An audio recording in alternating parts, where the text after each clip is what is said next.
I'm live, it says. Greetings, blessings. I greet you with love and light of the infinite creator. It is 2:40 in the morning, Eastern Daylight Time. Today is Thursday, June 21st, 2018. And I've been doing videos on a fairly more regular basis on my Facebook page, which is just David Null. It's open to the public. And there are people on Facebook that wouldn't watch a YouTube video of me, but would watch Facebook Live. I don't know. I don't get it. Anyway, it's okay. So I'm doing two different platforms, and I'm trying not to duplicate. Wait a minute. I'm trying to make sure I cover the same topic on both platforms, but without duplicating too much, because, well, I discussed this on Facebook, but not here. Anyway, so as I've stated in my previous videos that, and I'll give a quick rundown for anybody who may have just started or showed up. I had my first vision of Mother Mary at the age of 7 at a Catholic First Communion. My second one that I remember really clearly was at 11 in the woods near where I lived in Tampa. And since that time, I had many conversations with Mother Mary during my teen years at Most Holy Redeemer at the church that's now gone. But and then it carried on to my later life. And in the year 1970, I was given some electric coke. And what it was a 4-way hit of white sunshine, LSD, commonly known as acid back in the day, or maybe still, which started me on a spiritual journey. Now, I didn't take it knowing what it was. It was 1970, fresh out of high school. I'm at a large gathering, and there's some hippy-dippy kind of people around, and I was hanging out with the hippy-dippy people because they made more sense to me than some of the other people. But anyway, someone gave me some coke, said, try some of my electric coke. Not idea, so naive back then. What I've learned since. But so that was my first dose of LSD. And about 3 days later, I came down. But what I saw during that time has started me on a journey, a spiritual journey. At first, it was just, let's take some more acid and find out where we go. But during those many trips, even when just for fun, there were things that I saw, learned. You can not but learn something if you have just an inkling of a little bit of whatever. If you take any type of hallucinogenic like that, it will open your brain, open your mind. Okay, so since that time, in my older age, I used mushrooms as a sure enough, positively, what folks are using acacia for, and going off and doing all these things. I just use mushrooms, local mushrooms, go looking for them. And, but was with a specific goal. Okay. And that was to learn about what is a shaman, what is a medicine man, what is someone who walks on the fence row between light and darkness, and who has delved into the darkness, because the only way to find enlightenment is to at least acknowledge the darkness. Doesn't mean you have to acknowledge evil, because you can turn out the lights and there's nothing evil there. It's just dark. Okay. So there are things associated with words that we need to get away from. And that's where I'm setting this up with this little bit of thing. So just bear with me for another minute or two. So, but I took these mushrooms with a particular point of view, and I would do them in ceremony rather than just, oh, I'm going to get high. No, no, no, no. This was with prayer, with fire, with ceremony, with drum, with flute, in a true Native American, I will say, because it doesn't fit anything else. Not to say that Native Americans always take mushrooms and sit around the fire. No, I'm not saying that. I'm saying that I was using that as my base. Fire, no kind of sacrificing or anything like that. No hokey pokey, just prayer.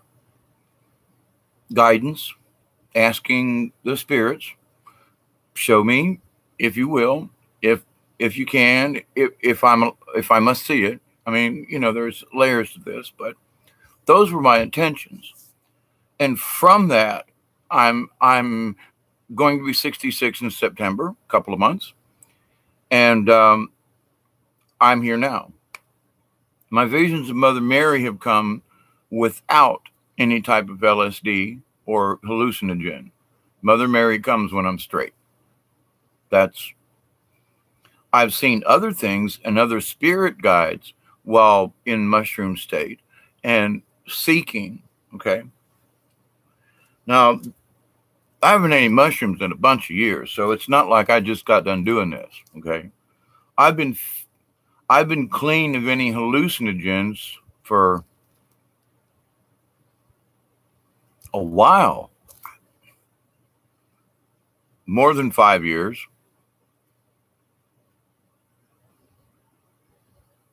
I might have snuck something in around 2006 or 7, but I've been pretty much without any type of hallucinogen since maybe 2006. Okay. So that's 12 years at least, right? Wait a minute, 6. Yeah, 12 years at least. Now, so I'm having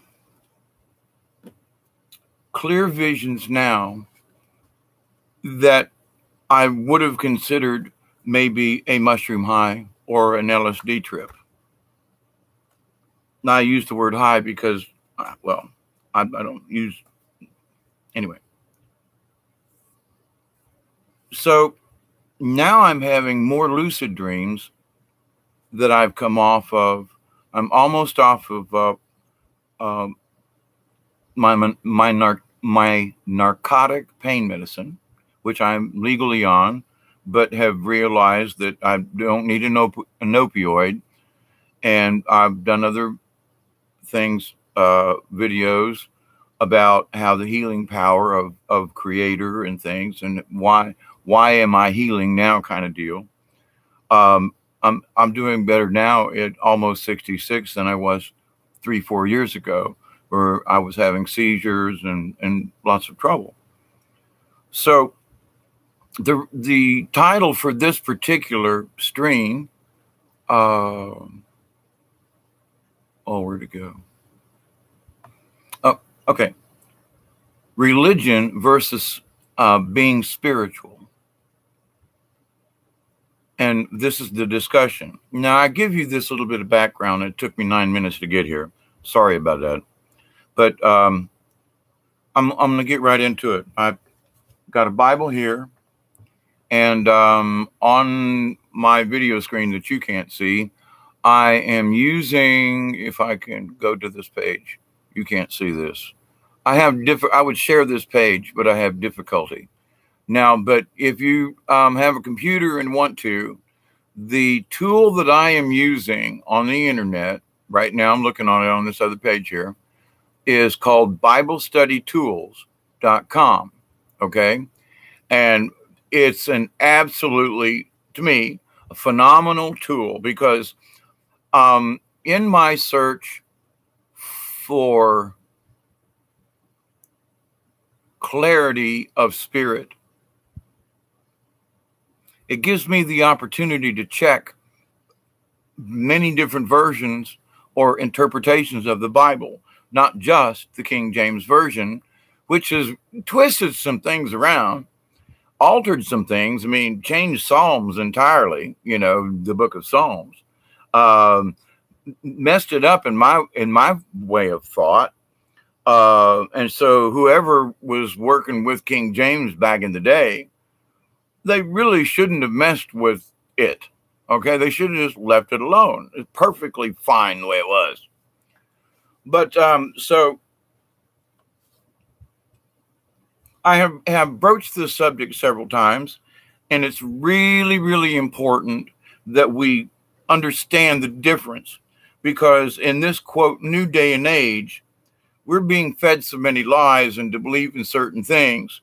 And if you do research, and this website of the Bible study tools, you can pick which translation you want. And I wish I could share a page with you, but it's got all translations. It's got a Portuguese, American Standard. They've got a Chinese, a simplified Chinese, traditional, common English Bible, common English Bible with Apocrypha, the Douay Rheims Catholic Bible, which is it's one of the oldest versions of the Bible that weren't just whacked out, changed up like King James. In fact, King James used the Douay Rheims Catholic Bible as his standard for it wasn't just his, but his scholars and their version of the Bible. So there's an Elberfelder 1905 German version. There's an English Standard version. There's a Giovanni Diodati, which is a 1649 Italian.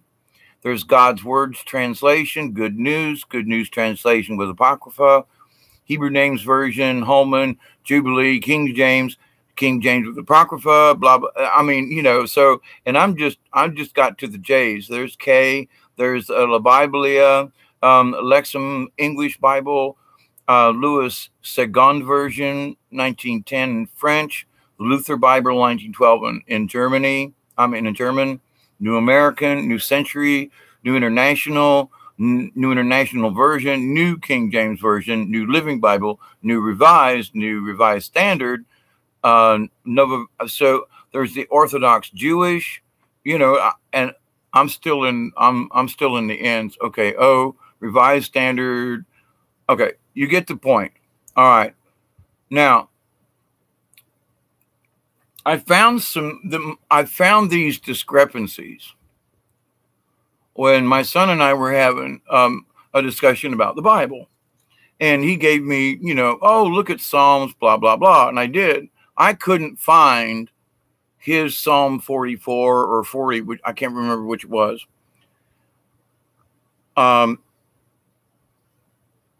In my Catholic Bible.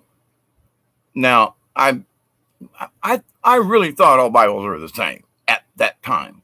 I was like, come on now. They might have changed a few words around, but surely all the Psalms, if 40 was 40 in the Douay Rheims, then 40 should be the 40th Psalm in the King James Version.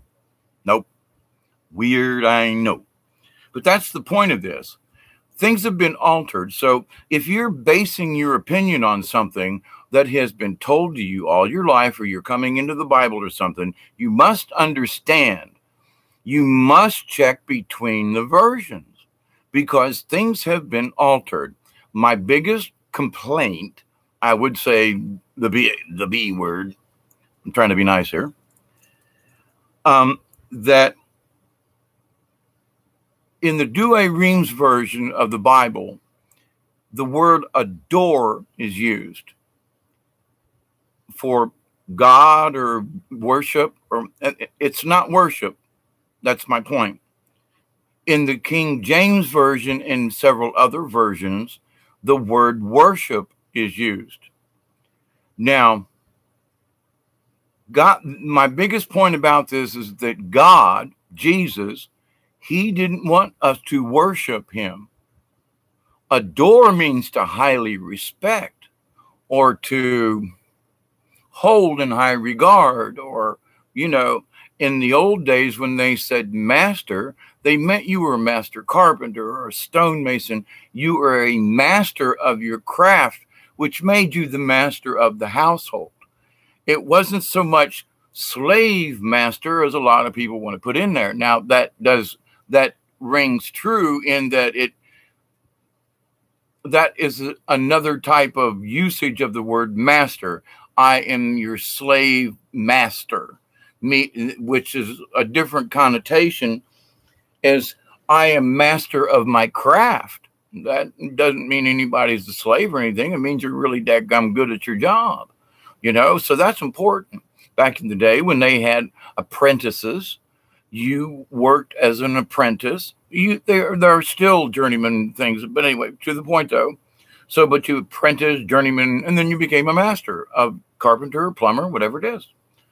So that is, if you must keep that in context, not a slave master. So in the book of the Douay-Rheims version, when they speak of the master of the house, they mean that type. In the King James Version, I keep pointing down because I got the Bible open here. It's very old version, late 30s, early 40s for this Bible. And then I have one that's relatively new and printed in 84, I think. Now, I just gave you dates, and there's a reason for that. If you have a printed Bible, check the print date. Why is that important? Because for every person that makes a copy of a Bible, they may make changes. The Bible isn't copywritten. And I used to have 7 different versions of the King James Version. 2 of them were printed by, I'll just show you, by the Gideons. That's backwards, yeah. Anyway, and this one was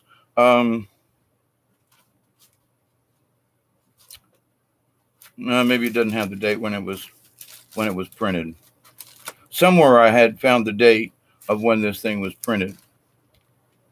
But anyway, to the point though, I found other ones that were printed by another company or another organization, and their copy of the Bible, when I would go to certain verses just to check, because it seemed like there were certain verses that just got messed with. I don't know why. And so I would go and say, okay, I know about verse 39 and what it reads, blah, blah, blah. So I would go to that one and check it with the other Bible side by side, like I'm doing right now. Read it for word, and it wouldn't be the same. Now, they were both King James versions. Okay. That's what it said on the front, King James Version. But they're not. So you got to be careful. Buy the oldest Bible. If you're going to get a Bible, get one as old as possible. Get something that's fallen apart and the pages are torn. This one I got in a box of stuff that I bought at an auction in a town near me. And the poor woman had to be moved into a nursing home. They were liquidating her assets, and I think she passed right afterwards. But to the point, though, this old Bible was hers. And I can feel the energy that the woman prayed on this Bible. It's really interesting. This is just a book. This is a Bible. This has got tears and prayers and body oil and a person attached to this in a good way. She, from everything that I knew, found out about the woman, she was a music teacher and everybody respected her in her community. And I think she played in the choir because she was a music teacher. And so this book to me is really important because she was a special holy woman, not astounding, but she gave lessons and taught music and, choir and all that good stuff. And this is her Bible. Now that she's passed away, I'm keeping it. I wish I knew her name. But anyway, that's one thing I didn't learn was the woman's name. So if you want to learn, quote, the Word of God, then go to the oldest Bible you can find in print. Now, I use this website, the Bible Study, and I've compared them to written copies, and they're really close. There's like a misspelled word here and there, but you can tell it's like one letter, but everything else is the same. Typo, seriously, just a typo. I mean, I've seen where it's supposed to say then, and it said thon. There was an O instead of an E. Look in all the other books. So it was a misprint. But everything else would be the same by checking it to a printed book. Okay, so I have verified not every verse, but the ones I thought were important that other people were using as a reference point. Oh, but God said this and blah, blah, blah. Well, I don't think God said that, because if he did, then he changed his mind from 1614 or something until 1984, because it's different in the 1984 version than it is back then. So did God change his mind, or did the printer change it? Man changed it, not God, the word, this inspiration stuff, okay? Now, we have to understand that God was constructed for us, okay? Because folks felt like if we didn't adore something or seek a higher something or whatever, people were just whoremongers and thieves and whatever. Now, that wasn't everybody. Not everybody was a thief and a warmonger. They were turned into those by ruthless, tyrannical kings, queens, sheriff of Nottingham type folks, But most folks through history, if they had to fight, it was to defend themselves. Wade, my brother, what are you doing?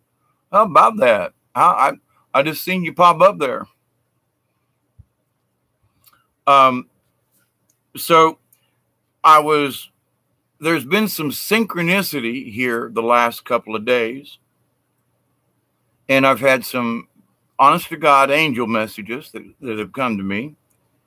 And so I thought I was going to take a nap and then get up early and go check the chickens and so forth. And anyway, and here I am sitting with the Bible.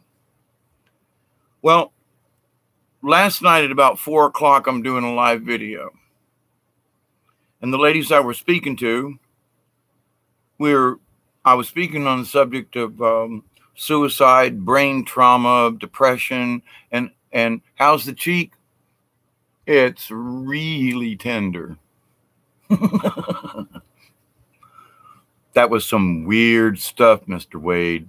I'm telling you, I had my little computer on by the door. I was going to do a video of the sun coming up and like, oh, good morning, blah, blah, blah. And my topic, I had already typed it in. There was already a picture. All I had to do was hit the live stream. So I went outside to just open up the door of the tent, my teepee tent thingy out there. And there was water in the tent because we had some really hard rain a couple of days ago. And I hadn't been back out there to mop it up. I thought it was dried up, actually. But anyway, so I was just going to move the water around and make sure the poles were sturdy. And I hit one of the poles. There's 2 poles that come up like this and then to a center post. And that's what holds that tent up. Well, when I hit the one it would have been on my left, actually. The other one came out of its mooring and came down and hit me in the face. It shouldn't have come loose because they were both tight. It was, I don't know how it came out. All I felt was I was just wiping up some water and I bumped it, wham, and like to damn knock my ass out. So I came in, gathered up I still have bandages in front of the computer.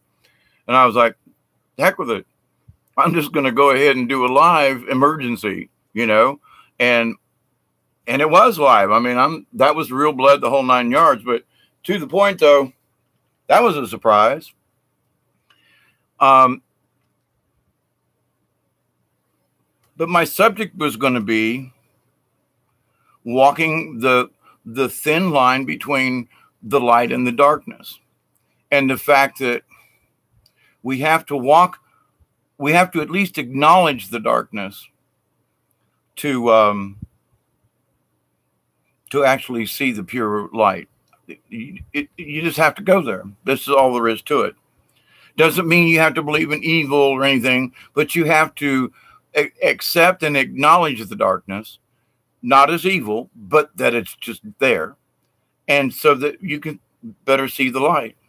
It's an interesting yin and yang kind of deal. But even in the yin and yang symbol, one side is white and the other side is black. So, duality maybe? No. It's just light and day, bright, dark.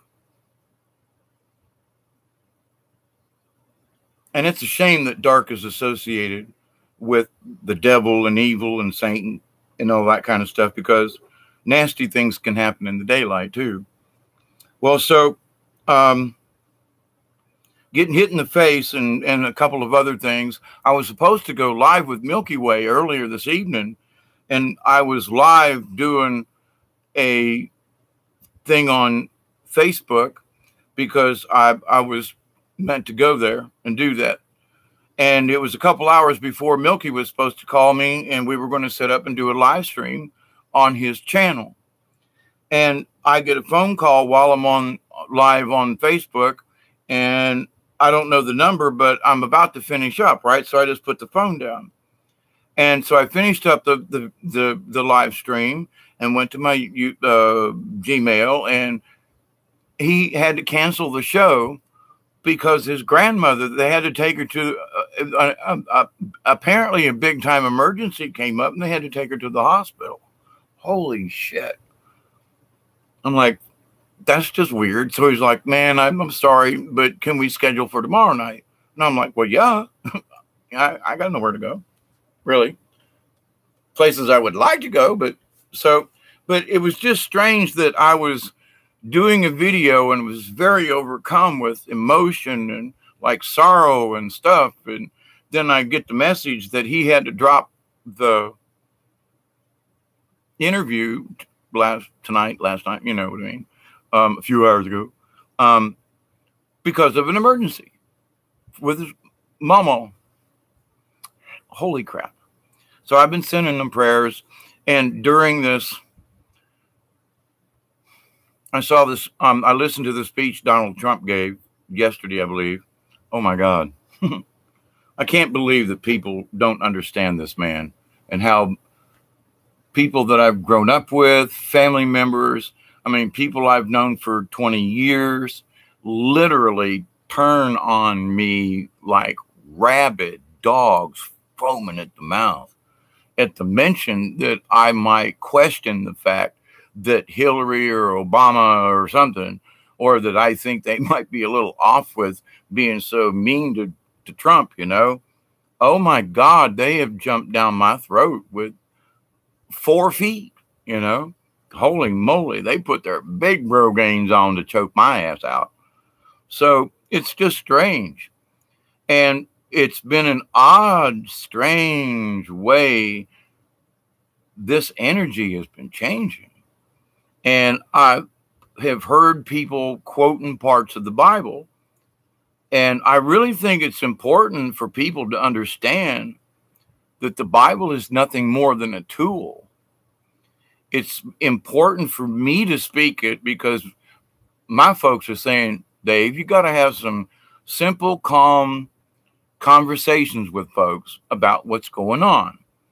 And the fact that mankind has changed the word of God, even though in the back of Revelations, what I got open here, says that any man who changes the word of God shall be written off of the tree of life, kind of deal. That's almost a quote. But to the point, though, we as human beings Man, Wade, we're all crazy. If we believe in the truth like Trump and stuff like that, of course we're nuts, you know? And I take pride in being a deplorable. I mean, to have watched that speech last night and how he picked on the fake news, and then the folks, I busted out laughing. I almost wet myself. I know this is off the topic, but anyway. They started, CNN sucks. CNN sucks. And Trump just backed up like this, you know, and he was trying not to laugh out loud, but he just let it go. CNN sucks. He didn't start it. The audience did, you know. I was like, oh, my God. And when he first came out, there's this gentleman there with a nice gut on him, you know, with a big Q shirt on. And Trump comes out and like glances. He knows he's there, right? And he turns to the audience like this, and then he turns his back to the audience there. But the guy with the Q T-shirt is like Trump's back and the letter Q like this. I was like, oh my God. And he also let a few other things slip out during his conversation with that. Things that those of us who watch The Underground are go, oh, shit, he just let out another sloopy slew, you know? Oh, my God, you know? So, but the CNN sucks. That was, I like spontaneity like that, you know? There was no provocation. I know you've been a Trumper for a long time, right? And Canada's in a bad spot with Trudeau. We got to get him out. Yeah. When's your next election? Up there in Canuckland. I liked what I saw of Canada when I was there.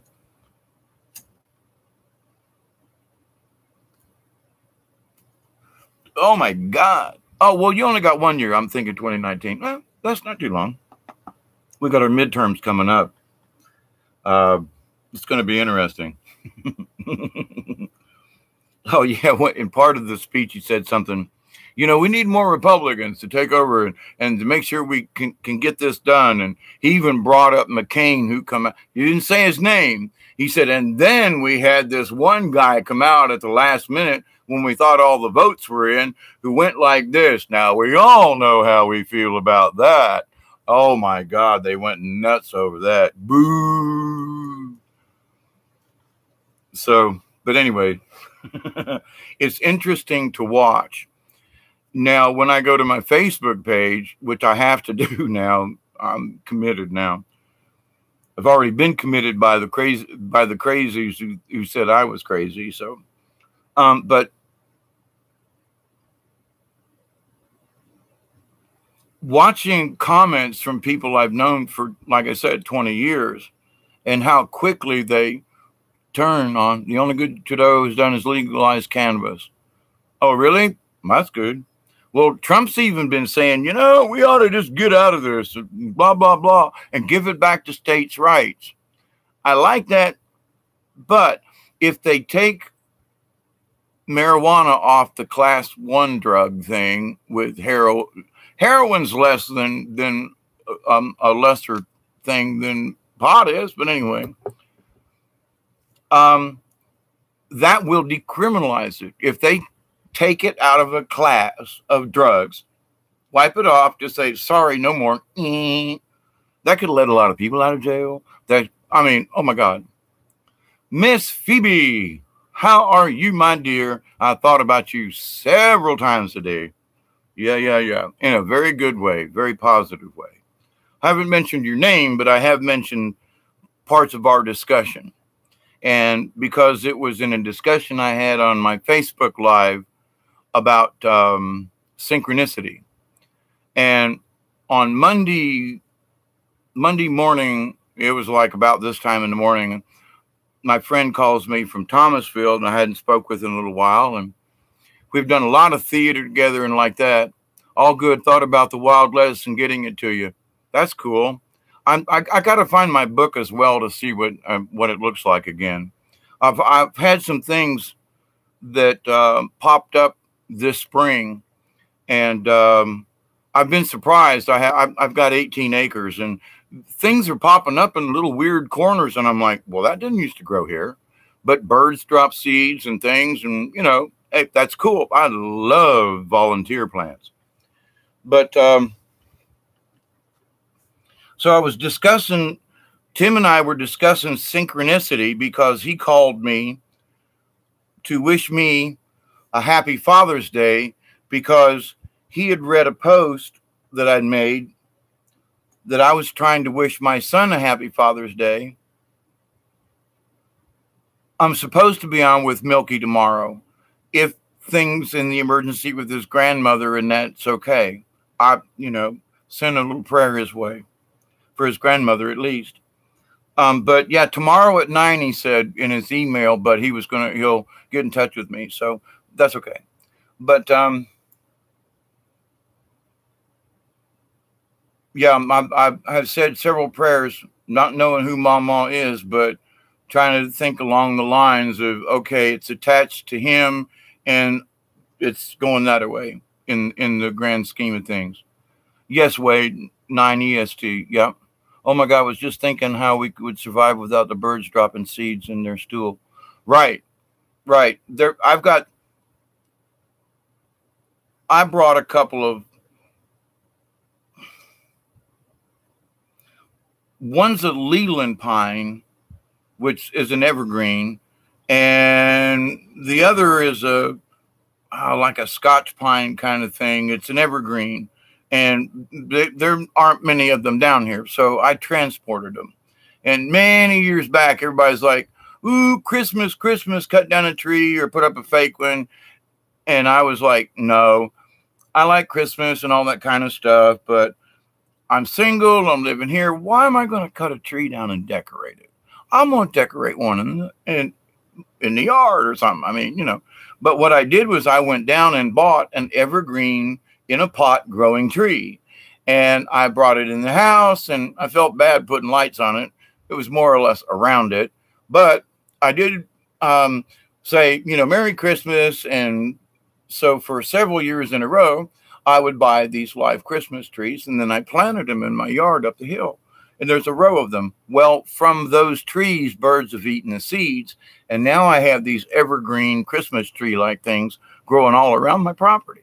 I mean, like 50 of them in just a couple of years. So that's like sweet, Not that I'm going to cut them down or anything, but a long-term goal of mine was that something I could grow, I could dig up a tree and give them as Christmas presents. Like, don't kill a tree. Here's one, so tall, put it on a stand, decorate a little bit, treat it with love, and then plant it in your yard.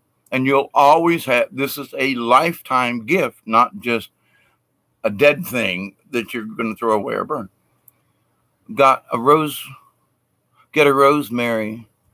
They come decorate. Oh, yeah. Gotta love free trees. Yeah. When I've got pictures of what my house looked like and the hill. When I bought this property 35 years ago, it was a wheat field and a not very good wheat field because this is Georgia clay.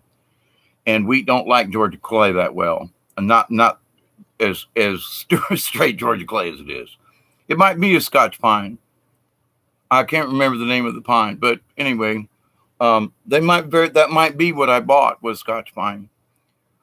Anyway, but from about where I'm sitting on my property, because the trees are just behind me, all the way to the road was nothing but clay. Nothing but clay. No trees, no nothing. Just a big, broad, open field. And now it's a woods. And the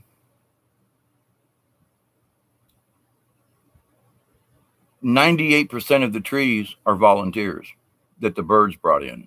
And I'm talking about all different kinds of trees. I planted a few myself in the early beginning, but other trees started popping up. It took about 2 years for things started to grow up. But then all of a sudden it was like, once I got a little bit of grass established, and once things kind of took hold a little bit, man, all of a sudden, man, I got a, it's forest from here to the top of the hill of my driveway, which used to be nothing but a field. Now it's taken 35 years to do that. But like I said, I've only planted like 10 trees, and all of these others are freebies from Mother Nature, It's amazing what Mother Nature does on our own. I mean, I'm just saying. So with talking about the subject, I want to try to stay on topic with this, is that so many people are misquoting the Bible because they're using the wrong Bible. And the other thing is the information that I'm being asked to discuss is whether or not we need religion. And there are a lot of people, oh, there's going to be one global religion. Well, what if the religion wasn't really a religion per se, that it was just being spiritual? Now, that's what the ISBs want. They don't care if we read a book, as long as our heart and our soul, right? And King James Version is one of the worstest. Oh, he changed some nasty stuff. That's my earlier discussion, and also in a previous video I did. And I'm right this minute, Miss Phoebe, I'm going to click over here. I can't share the screen, this daggum computer, but anyway, I use BibleStudyTools.com, and it gives you 30 different versions of Bible translations. I mean, Greek. It's got the 2 or 3 versions of Jewish. It's got the Douay Rheims, which is the old Catholic Bible, which, in my opinion, has the easiest to read and the least changed words from the oldest of the translations. And there's still a little bit of wah-wah. And no, I will never give into a global religion. No, that's my point. I mean, no verses, but the Creator is in my heart. That's my point. Smacks Loft, come on in. Smacks the Loft? Okay. So I'm not trying to put anybody down for using a King James Version or whatever. But my point is that you need to understand that they don't all read the same. You should do due diligence, and you should look and say, well, I'm reading this and it says this. Are you sure? That's my point, because earlier discussions, this is an 84 version. This one down here on the desk is like a 39 or 40 version. And there are words in the new version that have been changed. It's a King James Version, Gideon's version, or the Gideons. And this one is just an old Protestant Bible, okay? But to the point of this is that, do we need a religion? Can't we just be spiritual? Would that be enough? Do we have to worship anything? Because if you read some of the older translations, not King James, the word worship is adore. And I've covered this before. I adore my grandmother, but I do not worship her. I adore, this person for the things that they do, but I don't worship them. King James brought worship into the Bible, not adoration. He took out adore and replaced it with worship. Jesus never wanted us to worship anything. That was part of his argument with the Pharisees, because they're like trying to... Now, I'm not saying the Bible can't be used for spirituality. Quite the contrary. I think that there are good things and good passages in the Bible that will spark a spiritual notion. But people are taking, and I'm using this, but they're taking the Bible as a Bible, not as a book. And they're using it as gospel word, that this is the word of God. Then how come this King James Version here that was printed a few years later is different from the King James Version here. Explain that to me, please. That's just, an esoteric, rather. So, but with that said, and to your point, Wade, and what I'm trying to allow people to understand, as a Native American, and my learnings and knowledge of traditions is that every time I've gone to a Native American powwow, and I've been to 50, 75, I don't know, quite a few, used to travel around and do a circuit in the back in the day. And so for every powwow, the Native Americans will say a Christian prayer and then a prayer to Creator, because they understand both is necessary. Now, but they understand Creator a whole lot differently, because Creator is the Creator and God is a small g. God is the guy that resides in the Bible. Creator made God. That's a great one, ain't it? So when I speak Creator, I'm not talking about God. Creator made God. All right. And I was looking for these passages where it says that there were other creatures and beasts sitting on the throne with God. And so I decided I would just go ahead and start this live stream, and that maybe it would just come to me. All right. With going back and forth. I think the Bible is a book of our past. Just my thoughts. But see, when you start doing real checking in with like Sumerian text and other things, you come to find out that the Sumerian text, which is older than any Bible text, they stole some of the ideas of flood and this and that and reworded it and turned it into the Bible. I mean, you can find parallel stories. So the folks who say the Bible is like the gospel, it is the only, this is the only way to get there kind of deal. Oops, it's been changed. They didn't translate it correctly, because if you go back all the way, check the translations. So that's my point.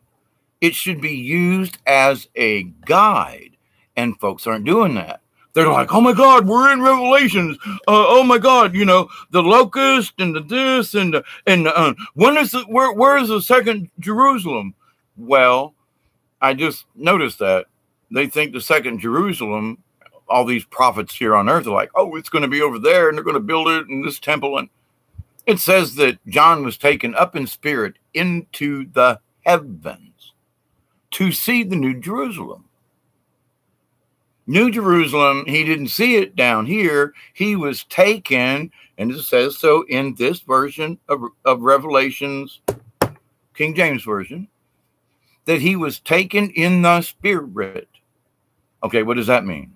He was astral projecting. He was on the fourth dimension. He was dream walking with the angels, which is exactly what I've been trying to explain.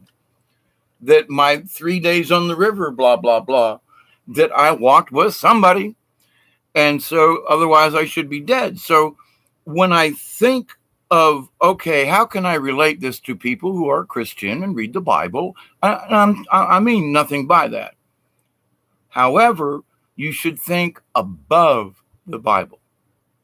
The Bible is just a guide. And that, even in the readings of Buddha and the Bhagavad Gita, and, there's 3 books of them suckers, but what it is that it shows you what went on, the wars, the tribulations, the worship of, all of this stuff. But the bottom line is that it's the search for enlightenment. Now, I haven't found the verse, but in the Douay Rheims version, it says in one of the verses in the Bible, it says that he comes down and Christ brings enlightenment to the people when he returns. In the King James version, it says that Jesus comes back and brings a light, not enlightenment. They changed the word from enlightenment to light in the King James version. And when I saw these differences, I was like, I always read my old Catholic Bible, which I had to give up for reasons. But anyway, so now I come online and I read my Douay Rheims online. I've been trying to buy an old Catholic Bible and one hasn't come to me yet. But with that said, when I read certain things in Revelations and it says that Jesus is coming back and he's bringing enlightenment, that makes much, it's so much clearer than he's bringing a light, like a lantern, to light the room. No, he's bringing enlightenment. Oh my God, that is so much bigger, better than bringing a light to a dark room. So when people are trying to read this to you and try to put their spin on it, Jesus is bringing a light into the darkness. No, he's not. He's bringing enlightenment, and that's a whole lot better than a candle on a stick. I'm just saying. So I challenge folks not to challenge your belief now, but challenge who wrote this crap and who might be trying to force you into a corner. Now, there are some preachers that I don't think they're doing this. And I scratch my head sometimes and go, well, he just said something that don't make a whole lot of sense. But okay. I wonder sometimes if they don't know the difference because they claim they're a pastor, have studied the Bible for years, but won't look at an older version of the Bible. They will only preach from the King James. So when I bring up things like, well, but the older versions don't say worship, it says adore. No, God said to bow down and worship him. No, he didn't. God didn't ask us to bow down and worship him, but he did say to have respect and adoration for his creations. Much different. God said you must bow down upon their knees and give thanks and sacrifice. That ain't what it says. It says bow down and adoration and give thanks to your Creator. That's a whole lot different than bow down and worship and sacrifice to your God. I notice people when I go into chats and they say, I'm not going to worship anything. That's why I'm an atheist. And you know what? They're absolutely 110% correct. Because if you go back to the real scripture, it isn't worship. That's a big deal. King James was king of Scotland and of England, the only one to have done it. He was a really smart guy, but he was queer as a $3 bill, and he loved his little boys. And he was in an argument with the Pope, who wouldn't give him special dispensation to divorce his wife and go move in with this French little cadet that he liked so much. Check your history. I was shocked. So he wrote his own Bible and took out certain things and rearranged certain things. And because he was king of both, and because as king, he believed that he was God over his sovereignty and his dominion, his Bible, when it speaks of worship the Lord King, he's talking about himself. He's talking about himself, the king. Not in every reference, but if you do your due diligence, check other versions, you'll find out that he bastardized certain verses in the Bible to fit his own personal godlike needs as king of two realms on earth. He threw the Pope out and started the king of the Church of England. Okay, threw the Pope out. Bye, Roman Catholics, go away. So now folks have taken his perversion and have made it the only word of God. No, you're using a perverted version from a king who rewrote it because it's the King James Version. Pay attention. It's not hard. If it's his version, why did he change it? Because he was the king. He was God. That's how they looked at it back then. We don't see it the same way now. That's not the point. Go back to when he rewrote this and when they started changing stuff. Why did they leave out Psalms? Why did they rewrite how the Psalms were laid out? It freaked me out. That's what got me started on all this. So I'm saying, be careful, because religions are based upon falsities in a book that was changed by a King James, not God. In Revelations it says, and I had this up just a minute ago, and I'm reading Revelations 22 verse 19 straight from the book. And if any man shall take away from the words of the book of this prophecy, God shall take away his part out of the book of life and out of the holy city and from the things which are written in this book. He which testifieth these things saith, surely I come quickly. Amen. Even so, come, Lord Jesus. The grace of our Lord Jesus Christ be with you all. Amen.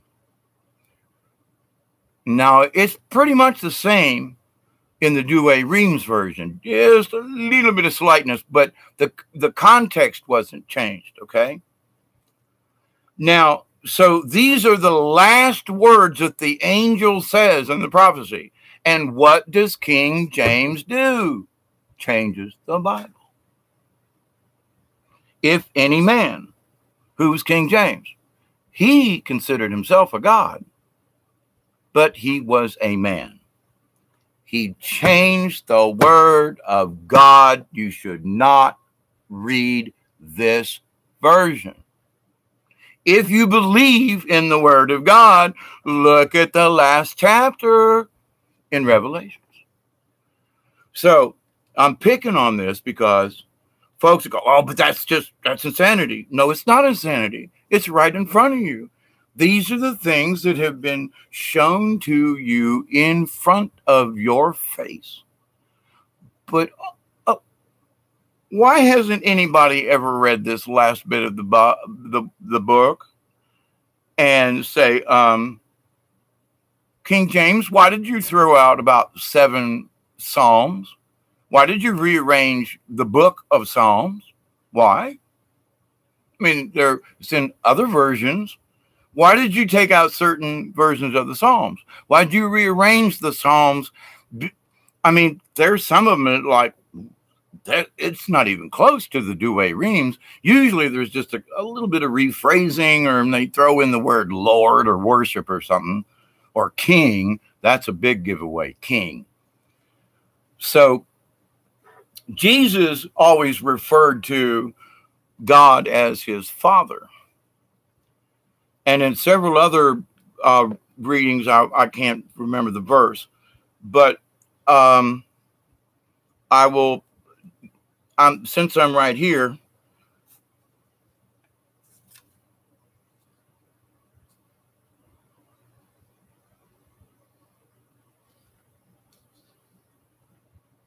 let's see.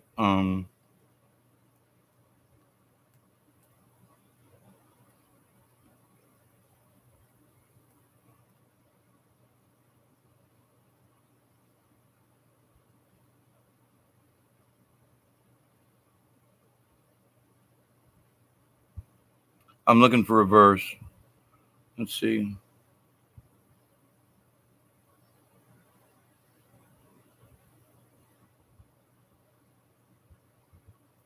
Oh, okay. Must have been.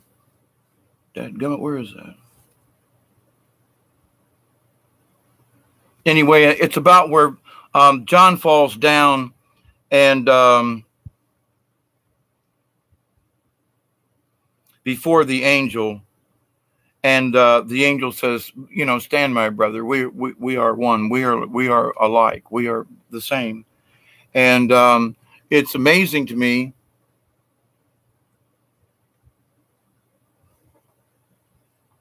It's amazing to me that the preachers and pastors that I have listened to have never, I can't remember anyone ever reading these passages. I mean, even in the Catholic Church or anything like that, in that the angel says, stand, you are like me, do not worship me, get up, and the same thing like with Jesus.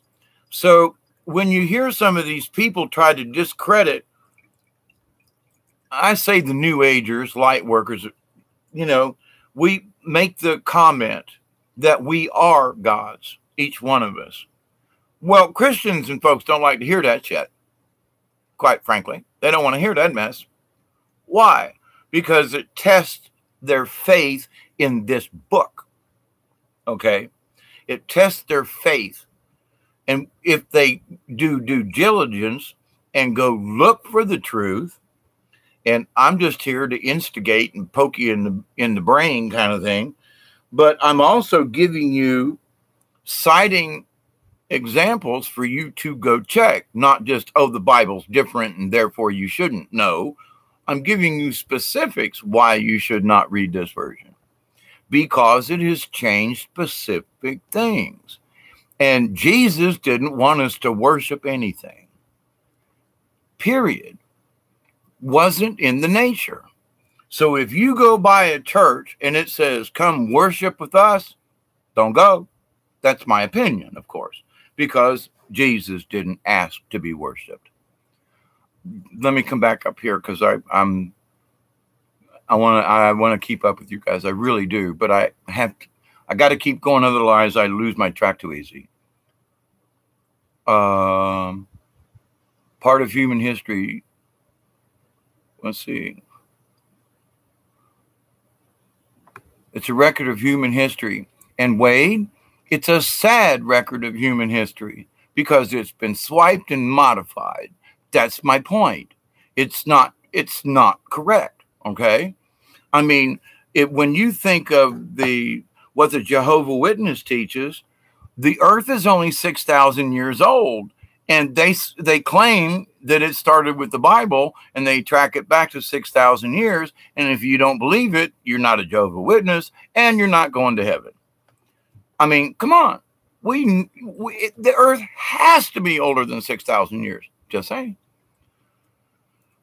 So people's interpretations of the word, the bottom line is you're supposed to read the book, even if for just plain fiction, which some of it is kind of proven to be that if you really want to do some deep diving into history and translations. So my thoughts are the same in the translation, right? Now we're in weather wars. Yeah, we are. It was hot today. Part of human history. Well, like I say, part of human history. Yeah. And growing up Catholic I had religion class every single day of school. I went to school, barring whatever, but no, religion was shoved down our throats. Catechism, the Crusades, oh my God. And so their version of the Bible is the Bible I like to read. It's their interpretation of that same Bible that the Catholics suck. I saw a pattern of earthquakes that look like a checkerboard. Oh, we got some earthquakes going on. I had discussion about that on my Facebook page. If life, we are supposed to be good to each other, afraid of the wrath of God. No, that's not true. No, that's a falsehood. There is no wrath of God. That's a lie. That's the lie. The wrath of God is Mother Nature. There is no wrath of God. And if it is, it's with a small g, and his name's Apollo, Apollyon, Zeus. Okay? He ain't the creator. I'm sorry that I got off like that. But people try to live by the word. But wrath. Jesus never said the wrath of God. Will be absent. You know, I mean, this is a construct to keep us afraid. And that's part of the way we're so afraid we can't accept the simple truth that if we're just good beings, we don't have to follow anything. Just be good. There shouldn't be any rules, because if you're good, you're not going to kill. If you're good, you're not going to steal. I mean, if you're just a good human being, period. All these rules and crap. It's my Catholic crap in the background that's ticking me off about this, how much they shoved the Crusades. But we killed all these people in the name of God. And then there was the Second Crusade, and we killed all these people in the name of God. And there was the Third Crusade, and we killed all these million in the name of God. And there were 14 Crusades. In the name of God. No, it was the Pope. And in life, we are supposed... Okay, got that. I have a Bible, but honestly never read it. I don't believe in God, but I believe in a higher power. I wouldn't call it God. And see, and I'm trying not to call it God either. And if I do, it's a small g. I don't give... Creator made God. Think about that for a minute, okay? Creator made God. And God was dominion over the earth, and he messed up. Quran may have been screwed up translations. Yep. I've heard people died rewriting the Bible. Yep. Oh, King James was furiously bad, and he was king. Off with your head. He didn't care. You know, people want to bow. I can't believe it. They want to bow down to a king who loved little boys, you know, and change the Bible for his behalf.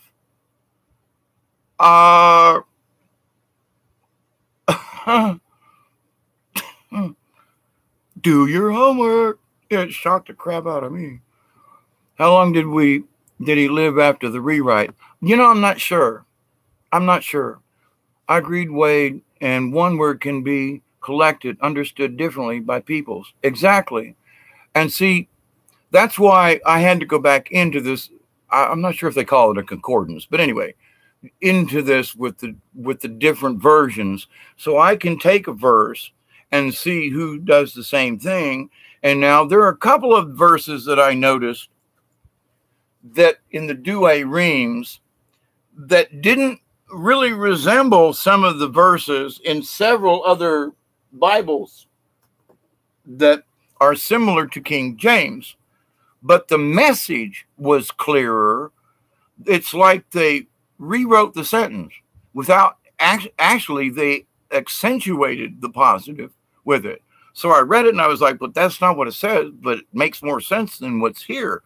You know, so, but I haven't found anything in the Douay Reams version that was glaringly, blatantly, like I found in the King James version.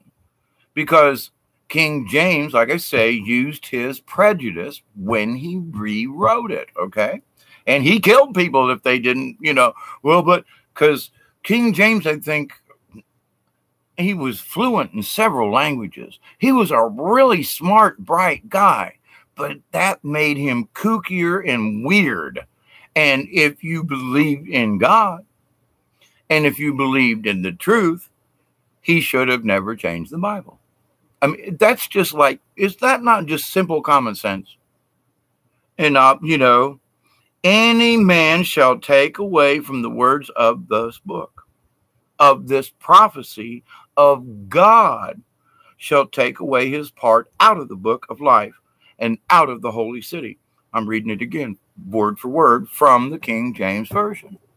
Now, there were certain things, and I noticed that it was in Revelations, it was kind of odd that certain verses, especially here in the last chapter 22, they're almost identical. It's almost like the guys who rewrote Revelation said, I ain't messing with this chapter. They fudged some of the others, but they like left this one alone. I'm like, I mean, very few words were changed between them. I was just doing the correlation, looking at them before I started the live stream.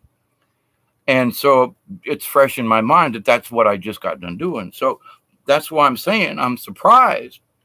But looking at Revelations, which is like the prophecy and the end times and all that, I think the guys who were rewriting this said, you know what? I hear you up there. I ain't messing with this last chapter. I don't care what the king says. I'm leaving it alone. So,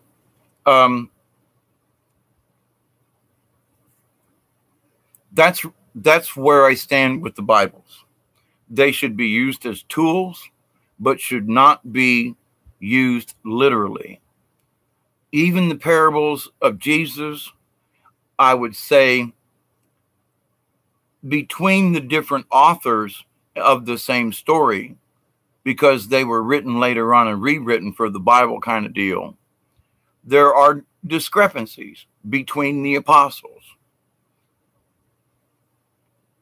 Mark has always been my favorite of the Gospels to read. I don't know why. Now, I might change my mind if I reread all of the Gospels again, but previously, Mark was my favorite Gospel. It just was the way it flowed, read, or something. All right, I'll say, the book is not what to have faith in. It is the Creator, the one we name God. No, we named him God, but that's my point, Miss Phoebe. The name God is a construct of humans, and God is not source. God with a G-O-D, big or small, doesn't matter. And that's why I have to stress this. We got to stop using the God particle business of this, because it was created to distract us from Creator. Creator made God, okay? We don't want to worship, talk, or God. God's an asshole. I mean, who would take a person by the name of Job and talk with the devil and make a bet with the devil to torment someone to see if he could win a bet? That God is with a small g, and he's as bad as the devil was. Think about it. Creator has no wrath, but God does. Creator has no wrath. Creator created us. Why would he place wrath upon us? If we were made in the image and likeness of Creator, why would he want to destroy us or maim us or unleash his wrath upon us? It doesn't make sense. It doesn't. It really doesn't. We've been taught that this ugly son of a bitch who sits on a throne with his high almighty power and who wields judgment upon us, he brings his wrath upon us. Sorry, but Creator don't do that. unless you do something really mean, bad, nasty, vile, and an angel will come down and smote you. But that's another story. That ain't God of. That's not God. That's not who we should be thinking about. Here's Creator. Source is like right up here with him. God's down here, and here we are on the ground. Now, so God was created to intercept our prayers, to intercept our spirits, to intercept our souls as a construct on this planet. Because if you read about Buddha and other religions, he's gotten pissed off, but a God that's pissed off showed up in a Vimana who had 4 arms and was blue and wasn't actually a God. He was a God with a small g, but was from another planet, another realm. Okay. We can all say ancient aliens to that, but that's what the Vimanas and the Indians and that sort do in the Bhagavad Gita. I have all 3 books upstairs, by the way. So, but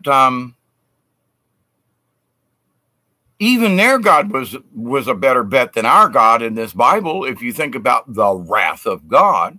So, small g God, sorry, I ain't going to give him a capital G any longer. I have been shown the light, as it were. This small g God is intercepting our prayers and is messing with them, twisting them, so that by the time our prayers get to Creator,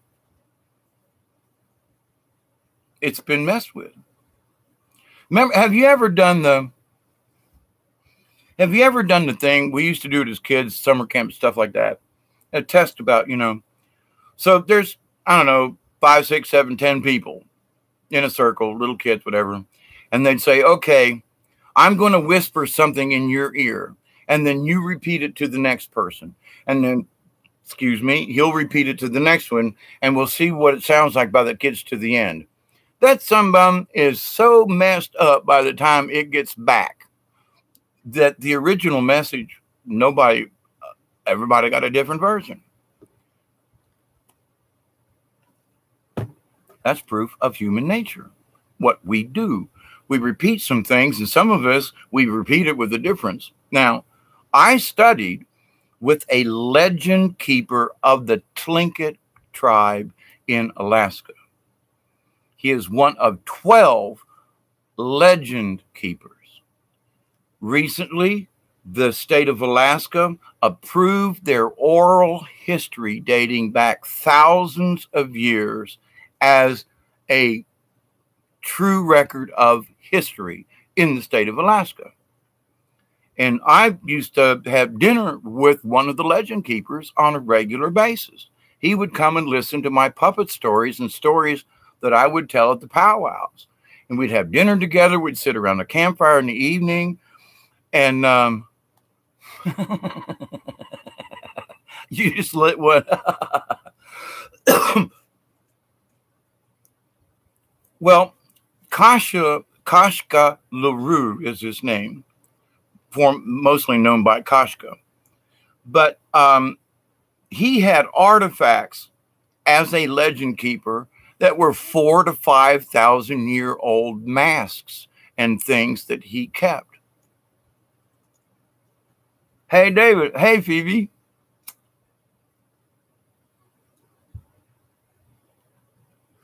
I know I'm running my mouth and stuff, and if somebody else hears this, but whatever. But I just like hanging out with you guys. I'm not trying to be a stuffed shirt, but there's certain things that are just so really, really, really, really important that you could pass as my fiance's brother. Really? How about that? Long hair and all. Wowzers. I even got a compliment on my long hair today from somebody. Oh, my God. Synchronicity. So with this religious bit, too many people are freaking out about it. And the Galactics have been warning us that folks deep in religion, we're going to have a hard time with this. And that those of us who have been shown these different things, and that, it's like, yeah, use it as a guide, but keep it at that. I've read the Bhagavad Gita. I've forgotten most of it, but if I need reference or I know where the books are, I've books on Buddha and Chinese, things, and I take it all in. And I would love to go to China and see some of those, monasteries and things. I would love to go to the Himalayas and just sit with the monks up there. I mean, oh my God, just to go sit with them. Anyway,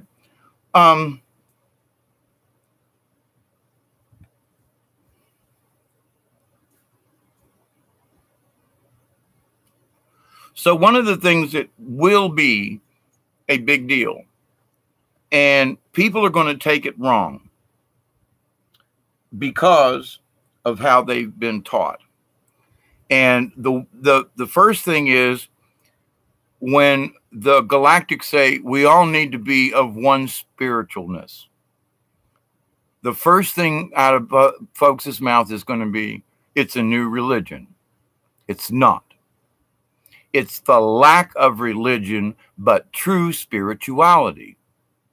Not a hocus pocus, not a blah, blah, blah, not any kind, but just true self meditation. 3 or 4 people get together and meditate together on a certain subject, they can change the world. I mean, the 3 of us are having an impact right now, as a matter of fact, because we are discussing it. And the simple fact of discussing it might lead someone to this and go, I've had questions about this. Let me do a little bit of study. And if you just go to this one website, just take a verse and look at the different versions of it. Decide for yourself. But you got to understand where King James was coming from. I see people writing scripture in chats. I've always questioned the book. Exactly. Which book are they using? This old King James version that's, crap, 70 years old now? Or this one that was made in 84 with different verses changed. And I've looked at current Bibles and printed in after 2000, and they're even more changed. Things have whopped around and they've eliminated things, changed the Psalms and how many verses there are. I mean, it's weird. Why would they do that? I mean, I don't understand. If you're going to print the book, then just reprint it. David, what do you think of Trump's statement about creating a space force? Soft disclosure, I think. Oh, yeah. Wade, you weren't in on the discussion, but in one of my previous videos, I think it was this week, I was making reference to what was going on in North Korea. And in North Korea, he gave an hour-long press conference to the world.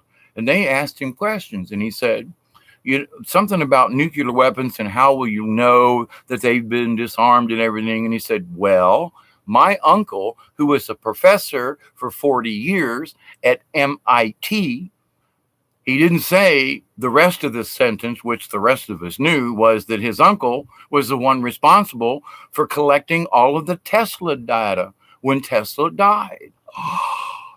The next statement by Trump in that same thing was, I would sit with my uncle as a child and we would talk about nuclear things. Yeah, I think he said fission or whatever. And then he kind of looked up at the sky like this, and he looked back to the audience. He goes, I guess I know a pretty good bit about nuclear energy.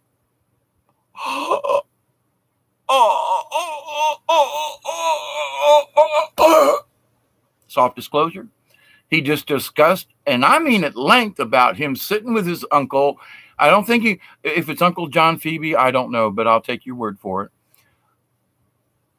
Yeah, his uncle worked with Tesla, but when Tesla died, his uncle was in charge of cleaning out everything from his apartment. And his uncle was in charge of that data. Trump knows a lot more than people give him credit. But in that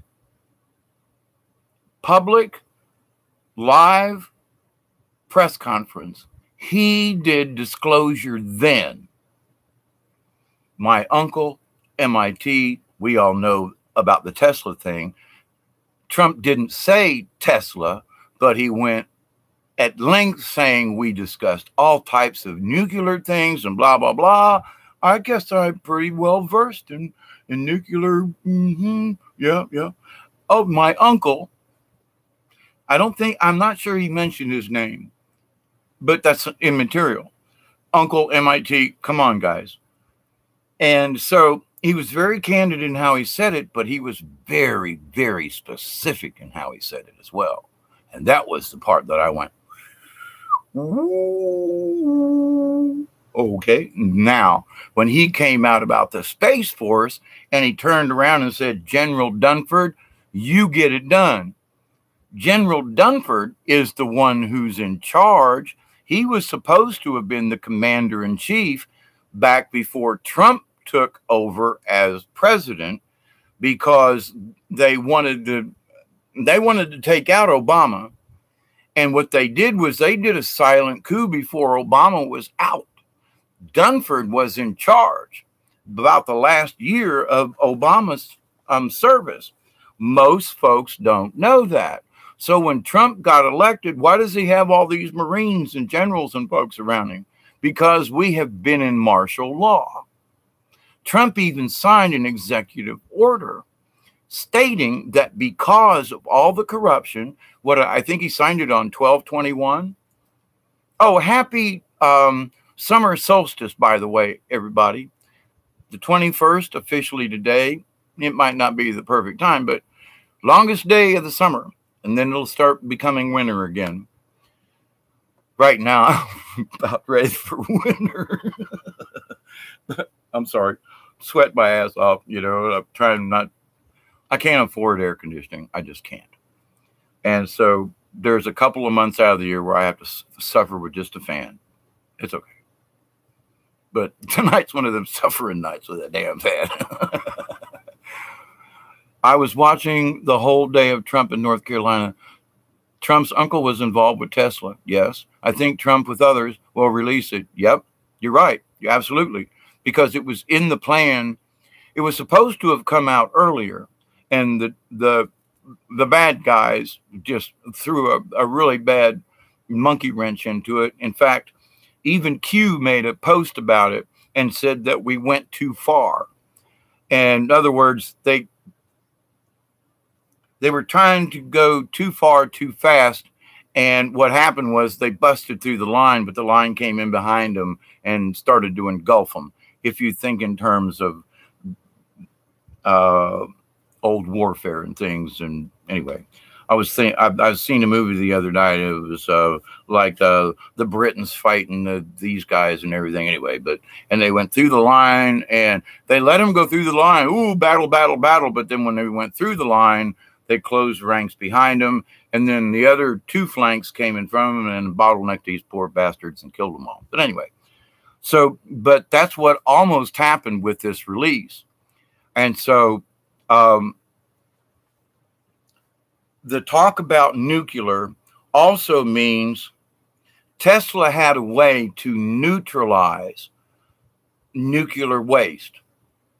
All you got to do is like change one number on the uranium-231 or something. You can make it something 233. Okay. If you do something to it, you can take it out of its current state. And people, oh, well, it's got a half-life of 500,000 years. Well, that's if you don't mess with it. But what if you put it in the right circumstances and you take that heavy water with all that nasty radiation in it and you put it through a process that changes that from a 231 to another molecular number? Now, they've had that technology, but what's going into the waste wells is highly toxic, radioactive, because when the water around the reactors, they can't just dump it. They have to dispose of it because of it's radioactive. I know because 70 miles west of me is one on the Georgia-Florida border. I'm sorry, Alabama. And that there is a plant over there right on the Chattahoochee River. but they can't discharge certain things into the Chattahoochee. Not supposed to anyway. But they're supposed to dispose of that heavy water. Where's it going? They're pumping it into the ground and they're using it for waste. Oh, we're extracting oil. What you're doing is you're disposing of a waste material. You're turning the entire United States into a toxic dump site. Absolutely. And they are. So, but this Tesla had a way to change the vibration of the substance and thus change its molecular 231 to something else, less harmful, blah, blah, blah. And that will clean up our planet. It's not as hard as people make it out to be. People say the president of the U.S. is the leader of the free world. For the first time, I believe it. After seeing that speech tonight and watching the comments of folks who were watching the video as well, the people from the UK were like, God bless Trump, you know. People in Australia, God bless Trump. People in Belgium, God bless Trump. You know, wow, okay. Ireland, God bless Trump. Heck, Trump was grounded to the White House. I never knew it. It was martial law, though. Oh, yeah.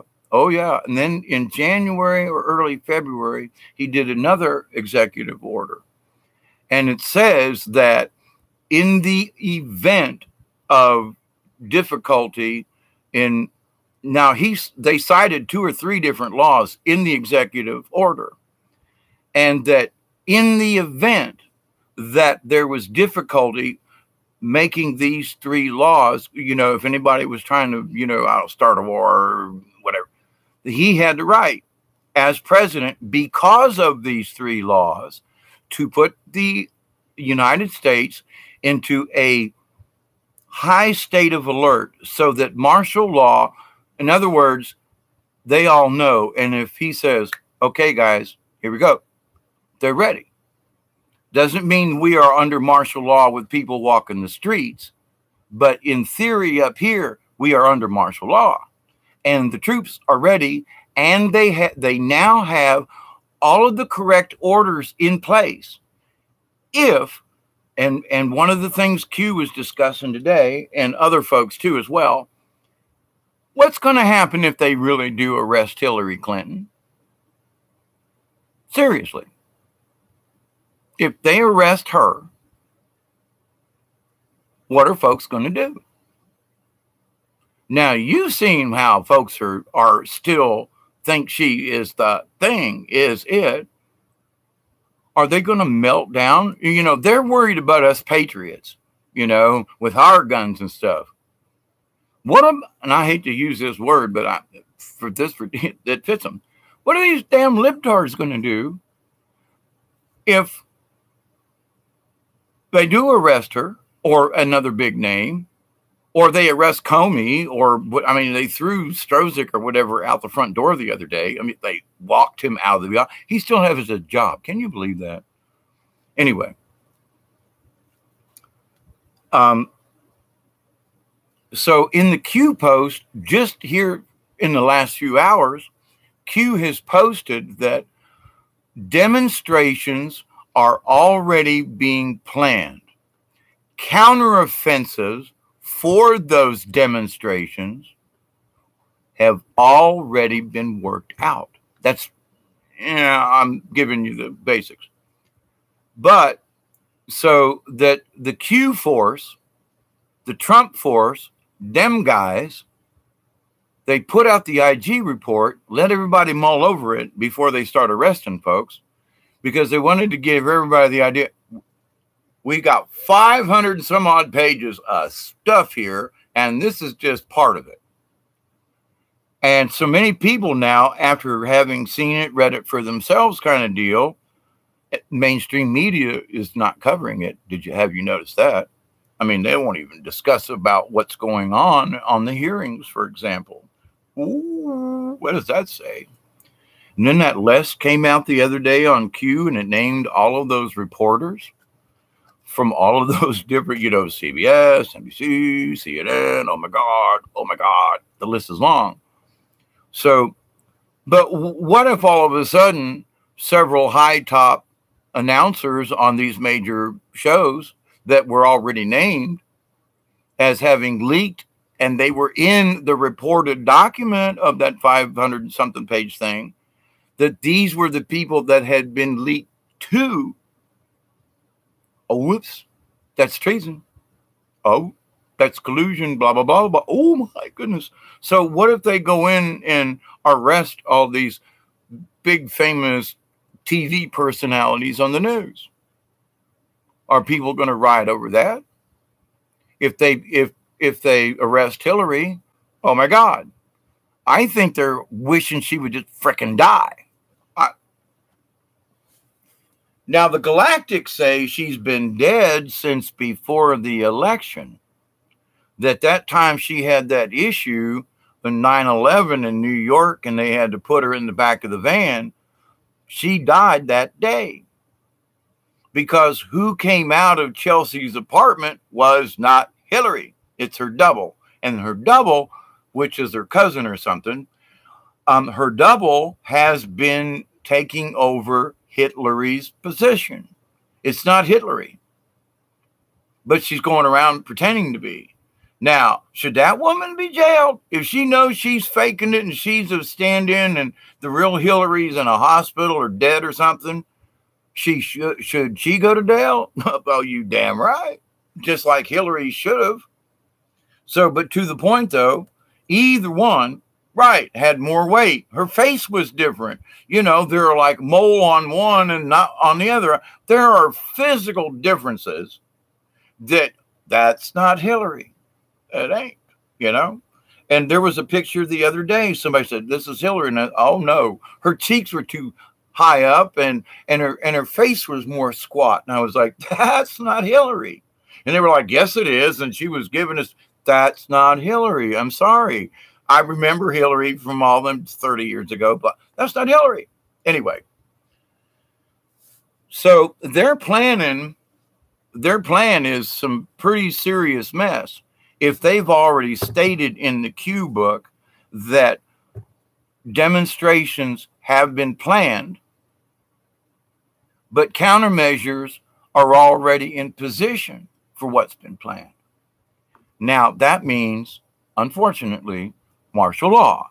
But if Hillary gets arrested, I know a bunch of people, if there was going to be martial law, would be going down, standing next to the troops or the sheriff or whatever to stop the libtards from going freaking crazy.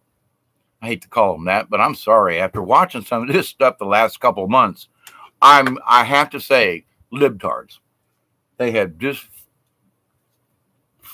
flipped their ever-loving mind. I mean, they're saying things I just never thought some of my friends would say. They're repeating things. Now, there's a couple radicals, but I mean, I got a friend of mine, and I mentioned his name in an earlier thing, and I shouldn't have done that, but he's a doctor, for God's sakes. We've done theater together. He called me his friend. Now he's foaming at the mouth and oh my God, turned on me like a rabid dog, man. Oh my God, and freaky to the point. Okay, let me go back up here and read what you got here. I'm sorry,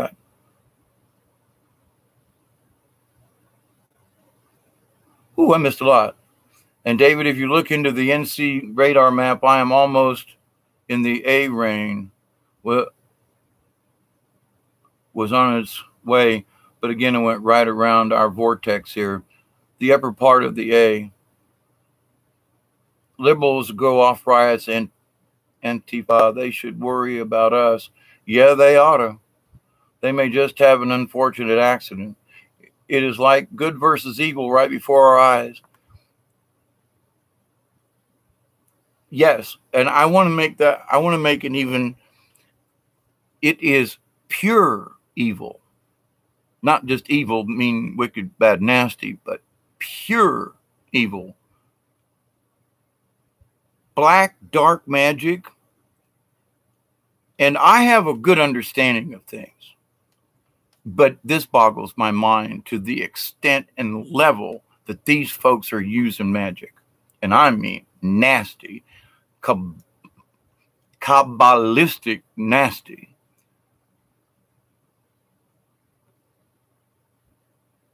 Do you notice no riots are shown anymore any place? Very hard to find.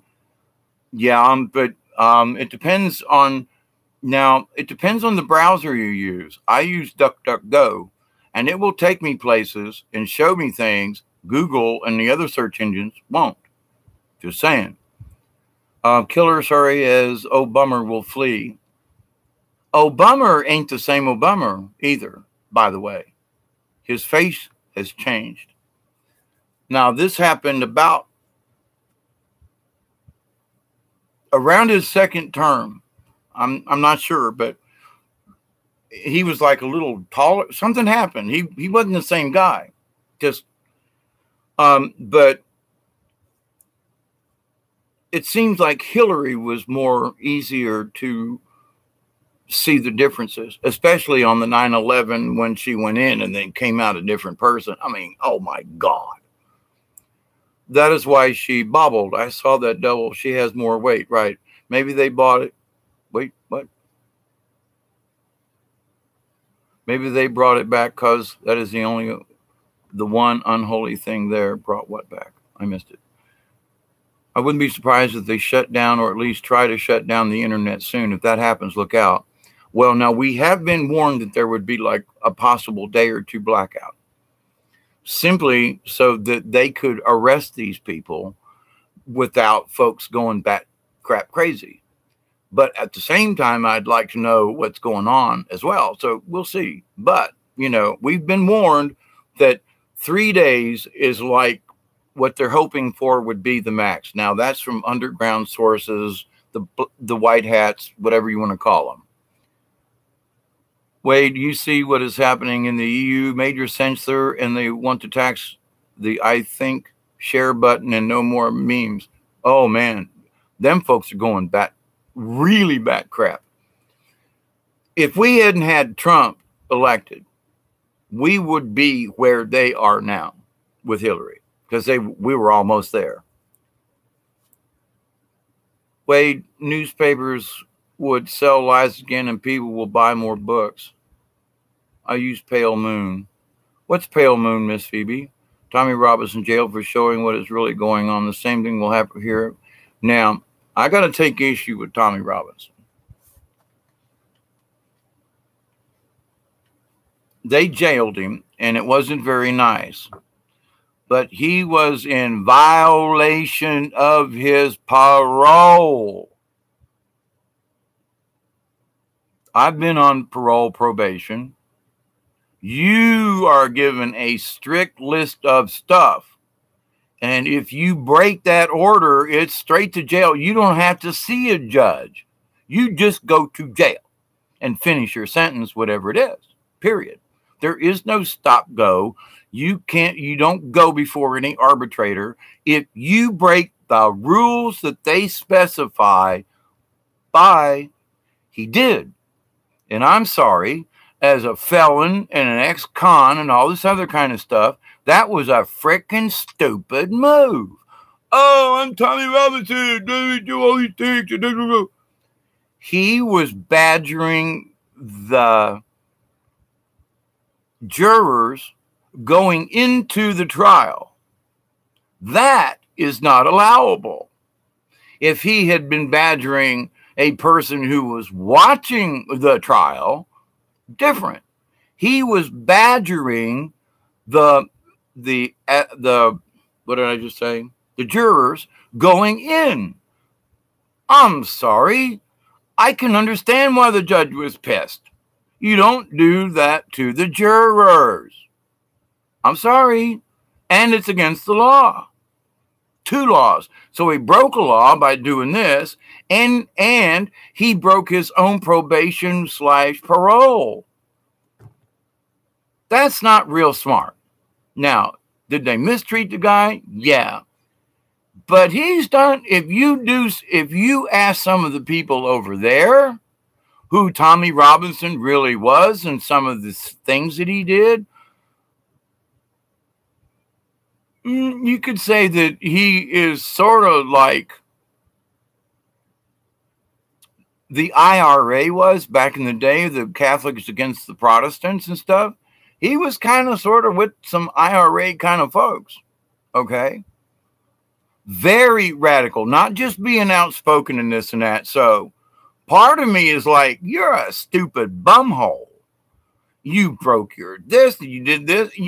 You if you were going to show up at the thing, you could have protested without badgering the jury. I mean, so the folks who cry out so quickly have the least amount of information. Now, do I think it was wrong? Yeah. Do I think the law was kind of stupid? Yeah. But if he was badgering the jury on the way into the courthouse, he should have been arrested. I'm sorry, you don't do that. Out of common respect, forget a law. Just be, what are you doing? So, but anyway, so when I started doing some other digging, and I went to Ireland and over there to check out what some of these folks are saying, and Kev Baker had a really good piece, and I can't remember the other guy, but they were saying, look, before you go jumping on this free Tommy Robinson crap, you need to hear the rest of the story. And so when I dove into it and looked at it, his name really isn't Tommy Robinson, it's something else. He changed his name so that he could get away with some of this other stuff, and people wouldn't remember who his real name was, IRA kind of guy, blah, blah, blah. Don't you think that's kind of fishy? I do. So, what team is he playing for? But they're free Tommy Robinson. Oh, come on. Stop it already. You haven't done your due diligence again. Now I don't want to see anybody incarcerated. And I don't think that what he did was worth being incarcerated for. Pay a fine, community service, but to be locked up, I don't agree with that. So, but again, I don't agree with him breaking his terms of whatever he had. I've been on probation. I'm 3 times. Once for 5 years. And that was a pain. I couldn't do anything. I could barely breathe. So when Tommy Robinson does this thing, but he's out in the public and he's obviously doing what he ain't supposed to. Oh, and he gets arrested. Now, the sentencing thing I thought was really fishy. And we're going to put him in with a bunch of Muslims because he was speaking out against them. So I'm here again in one of my previous videos. I think that was on my Facebook page. I'm warning people, before you go jumping on something with both feet, if you see something come at you and everybody's jumping down all of a sudden, like the pictures of the kids who were locked and caged, and those pictures were actually from 2014 during Obama's administration, and he wanted to blame it on Trump. The next day, Trump did an executive order. He acted immediately. I don't know if he knew those kids were in that Walmart, if you want to know the truth, but that's another story. But so, I'm telling folks right now, it's so weird that you have got to, you have to hit your pause button.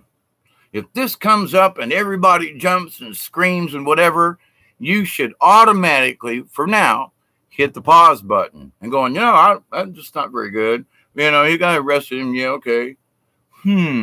Because if you hit that pause button before you go reacting with the rest of the wackos, because they're overreacting to something you don't have enough information. So you look at it and you go, well, let's see. 2 or 3 days later, there's always something coming out, and you go, oh, 2 days later, the pictures come out. Oh, that was a setup, and kids were doing this, and that was in 2014. But the mainstream news and everybody still thinks that picture is valid because they didn't come back and do a big expose on the fact that it was an old picture. No, they just let everybody continue to believe that the picture was real and it was all Trump's fault. So we have to hit the pause button on ourselves before we react. Now, is that bad? Sure, okay. anybody being arrested in my book by criminal higher-ups. But at the same time, he deserved it. I'm sorry. Anybody that breaks their own damn probation, you deserve to go back to jail, my friend. I've been there, done that. I'm sorry. If you were stupid enough to violate your probation, duh. And all these people wanting to raise up for him and everything, I'm sorry. I'm sorry. I've been in prison. I've been with some of the nastiest mofos you could ever think of. Killers, rapists, killers, I mean. But to the point, they knew not to break their probation. This guy, he knew not to break his probation. But he made a big stand. He made a big stink so he could get arrested. Think about that one. Because anybody in their right frickin' mind who's been in prison and they get let out are not going to break their probation. They're not going to break the agreement. So something right there to me is fishy because of all the ex-cons I know who would give their left arm to keep from going back to prison and would refuse to break their probation. And here's this guy all of a sudden is a famous star. Who the hell is Tommy Robinson? He got arrested, blah, blah, blah. I'm sorry. I feel bad for the guy, anybody in prison, but I don't feel sorry for him being a dumbass. And that's what he was. He was a dumbass, or he set it up, or they set it up. Something's fishy. Okay? My opinion.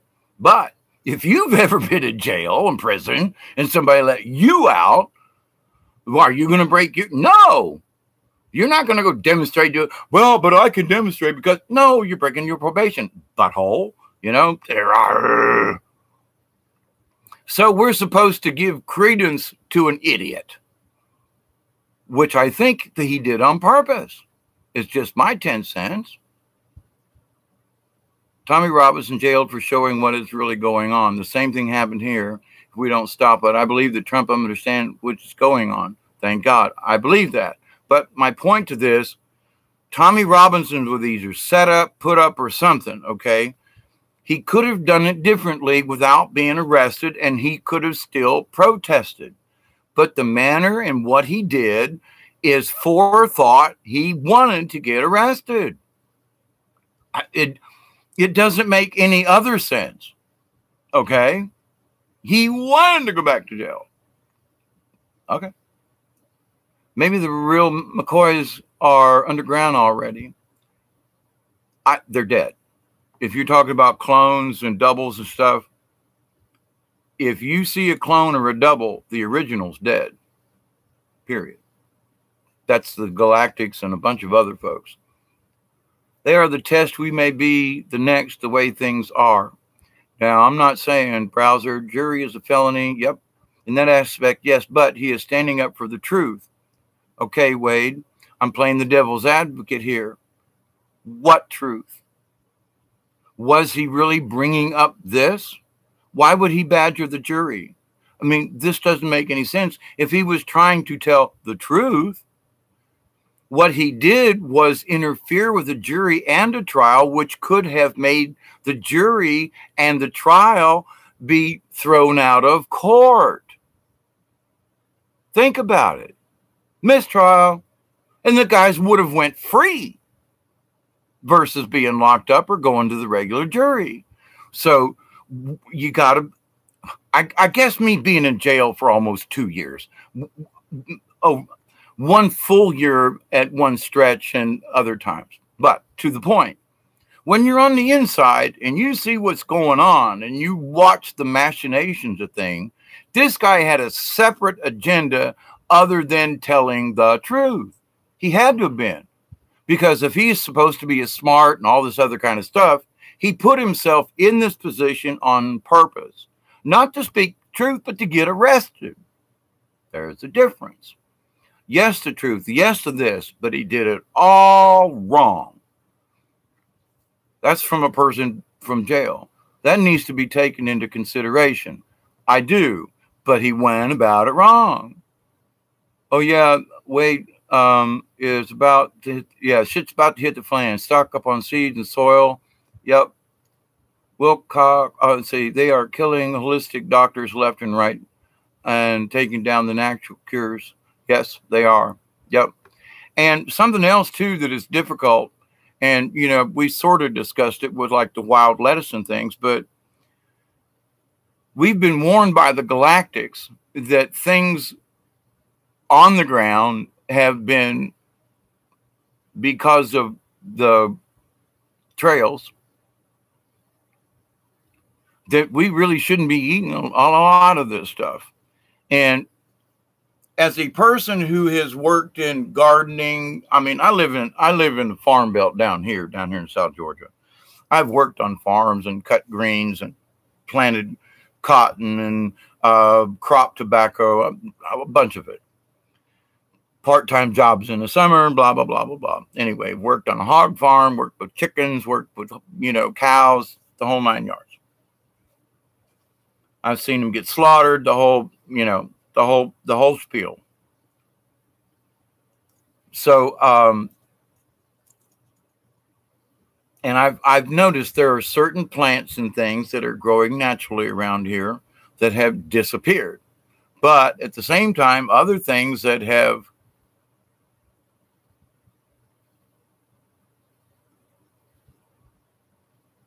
popped up. I'm volunteer. All right. Seeds dropped by birds or whatever. So in that respect, it's like Mother Nature knows her own balance. And it might be that those plants couldn't tolerate what was going on in this location any longer. But at the same time, Mother Earth and nature has brought in different types of wild lettuce type things, okay, herbs, okay, like the mullein is growing so good out here, right? Before I couldn't get it to grow. Now it's growing, but wild lettuce and other things aren't. Just it's a curiosity and I think it's just this phase that Mother Nature is going through. I always wait and see. I don't believe anything that just comes out. And yes, and that's a good thing, because other folks have gotten so caught up in it. And I bring it up because I'm just so amazed at these people who are, are so intelligent and who have just, it's hard to understand the transition of these people. I mean, they refuse to speak to me. You like Trump? Oh, okay. I never did that because you love Hillary. I pity you, But these people have went from, well, Dave, I'm sorry you're a Trumper. I still believe in Hillary, but no, they foaming at the mouth and want to choke me to death. Oh my God.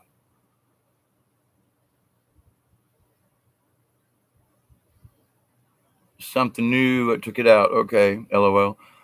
I get the red band a lot. David, you should know what that means. What's that? What's red band? To prove a point, but he went at it the wrong way.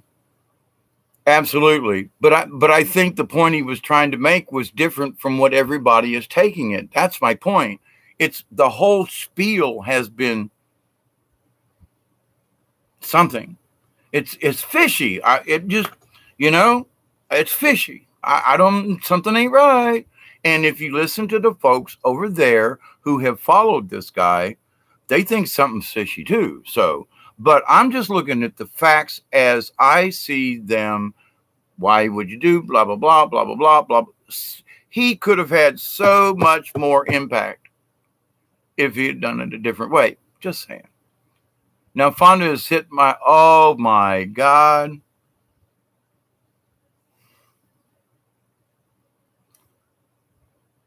As old as I am, I remember Peter Fonda, and oh man, he just passed away not too long ago. In Easy Rider, the motorcycle movie, oh my God. And thinking of what Easy Rider meant the freedom and the this and what it meant to my generation and folks who are trying to hear him spout off now about this stuff. It's kind of what I mean about my friends turning on me. What is with these folks? Red band in jail is escape risk. Oh, they didn't do that to us. No, it in Florida. Well, each state, each jurisdiction has their own little thing. Our red band was that you wore a specific colored shirt. That was our deal. So if you worked in the kitchen or the dining room, or you were a trustee on the floor and you mopped and that kind of thing, or if you worked outside, you had a totally different uniform kind of deal. And so that's how we were red banded, but it was all by the color of our shirts or combination shirt and trousers. So, but anyway, 13 child like that. Here is one for the record. They need to protest. They need to arrest him. He threatened the president's son. He needs to be arrested. I'm sorry. I can say a bunch of stuff, but I would never threaten a child, ever. He needs to be arrested.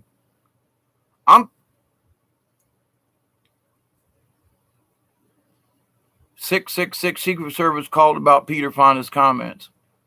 I know of two people on. They don't have channels anymore because they were redacted, taken off.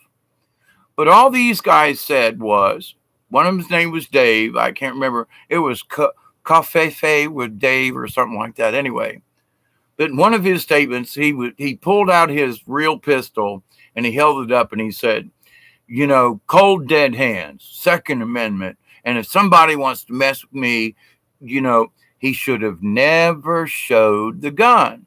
Well, he went off for about a week or so, and he came back on, and he says, I was just visited by the Secret Service. They thought I was making a threat because I showed my gun, my weapon, on camera. And then about a week later, he did it again, and I ain't heard another word from him. And he clearly stated that he had been visited by the Secret Service. Now, why would he lie? And then his channel be disappeared, and etc. Anyway. But that was during Obama. Just, wait a minute. Or just after Obama and into Trump. So, you know. But to the point, they showed up at his door a day or so after he made the damn video. Them guys was on that shit. And they were ready to take him to jail. But Peter Fonda making threats? I mean, this guy didn't make threats. He was making threats if anybody threatened him. Come to my door, come take my stuff. I got my weapon. That's different than threatening a child. Oh my God, threatening anybody. He threatened anybody that came to his house to harm him. That's not a threat to you know what I'm saying? That's saying I'm going to defend myself. Peter Fonda's that. Bunch of nasty words just came out of my mouth. You couldn't hear them.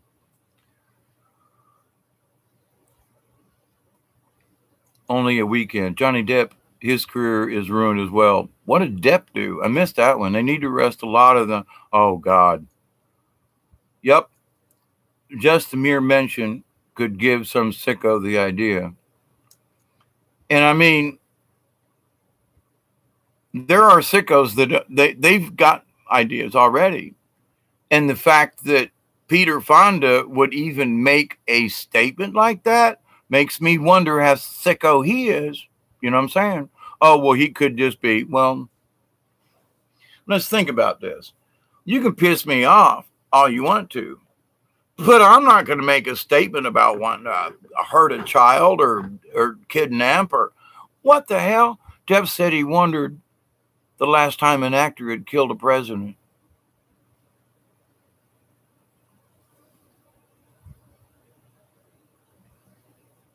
Well, you could say it was JFK because Lee Harvey Oswald was blamed for the killing. He was an actor in their play. So, I know I'm stretching a little bit, but to the point. these folks have gone off the deep end. Now, as I was discussing in my Facebook video, what's going on is that all of these galactic energies, we're being microwaved. And those of us who have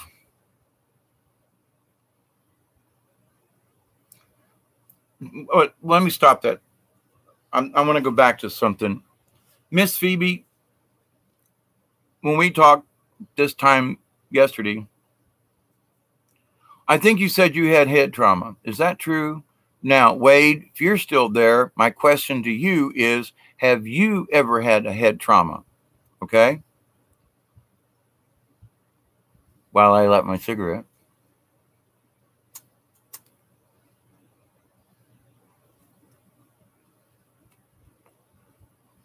Right, you had several. That's what I thought.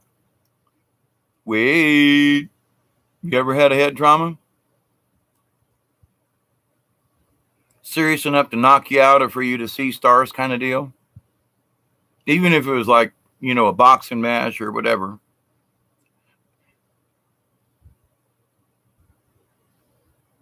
Oh, heavens, honey.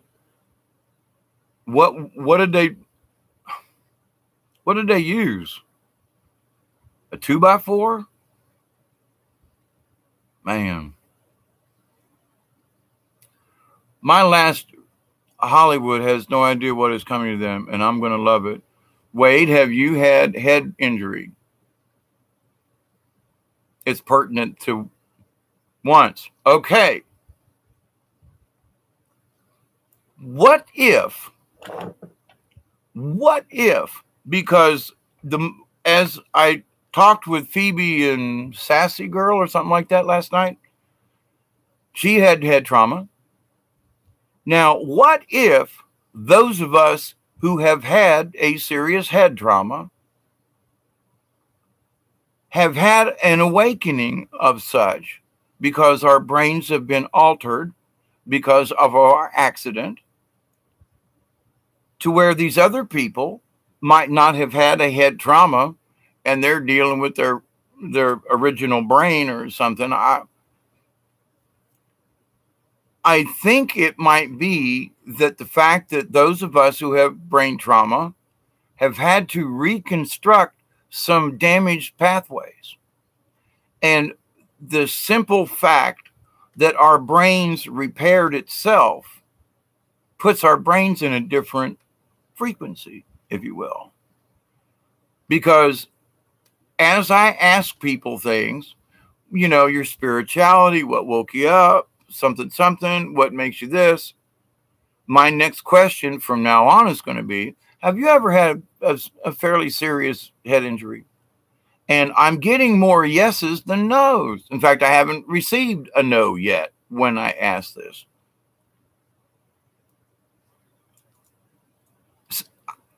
It's a supposition, Wade, on my part, and I've only come to this conclusion like in the last 24 hours. Because as an engineer, if the machine isn't running right, you always go look for what's odd.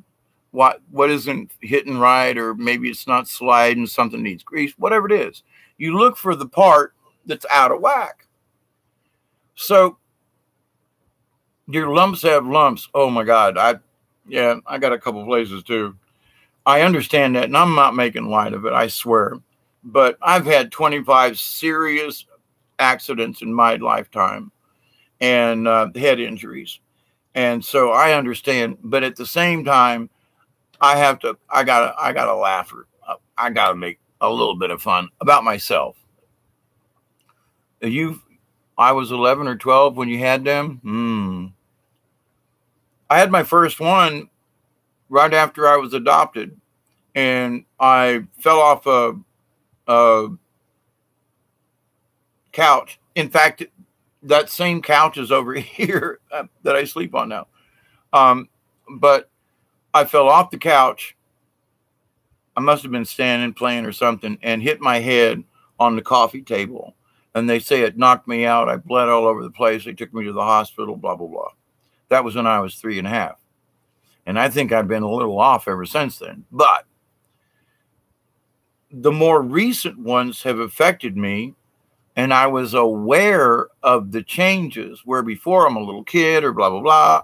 And you go, well, and you know, you get whacked in the head and you wake up a couple days later or whatever. And sometimes you don't realize that you're different. Sofa dweller as well. Well, I can't make it up my stairs yet where my bedroom is. So I've had to make a pallet on my couch. But anyway,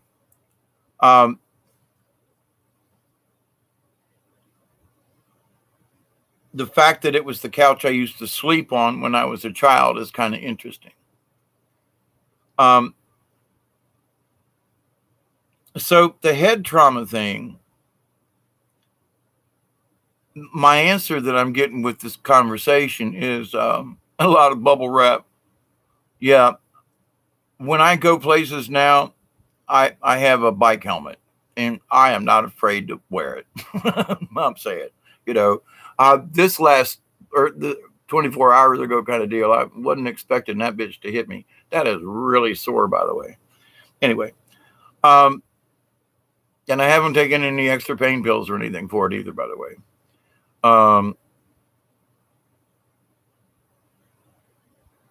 But I did ask for prayer for it to not be gone per se, but let it be an easy pain kind of thing, a little sore. All right. Anyway, and it has not gave me a headache earlier though, and I couldn't get rid of it. But anyway,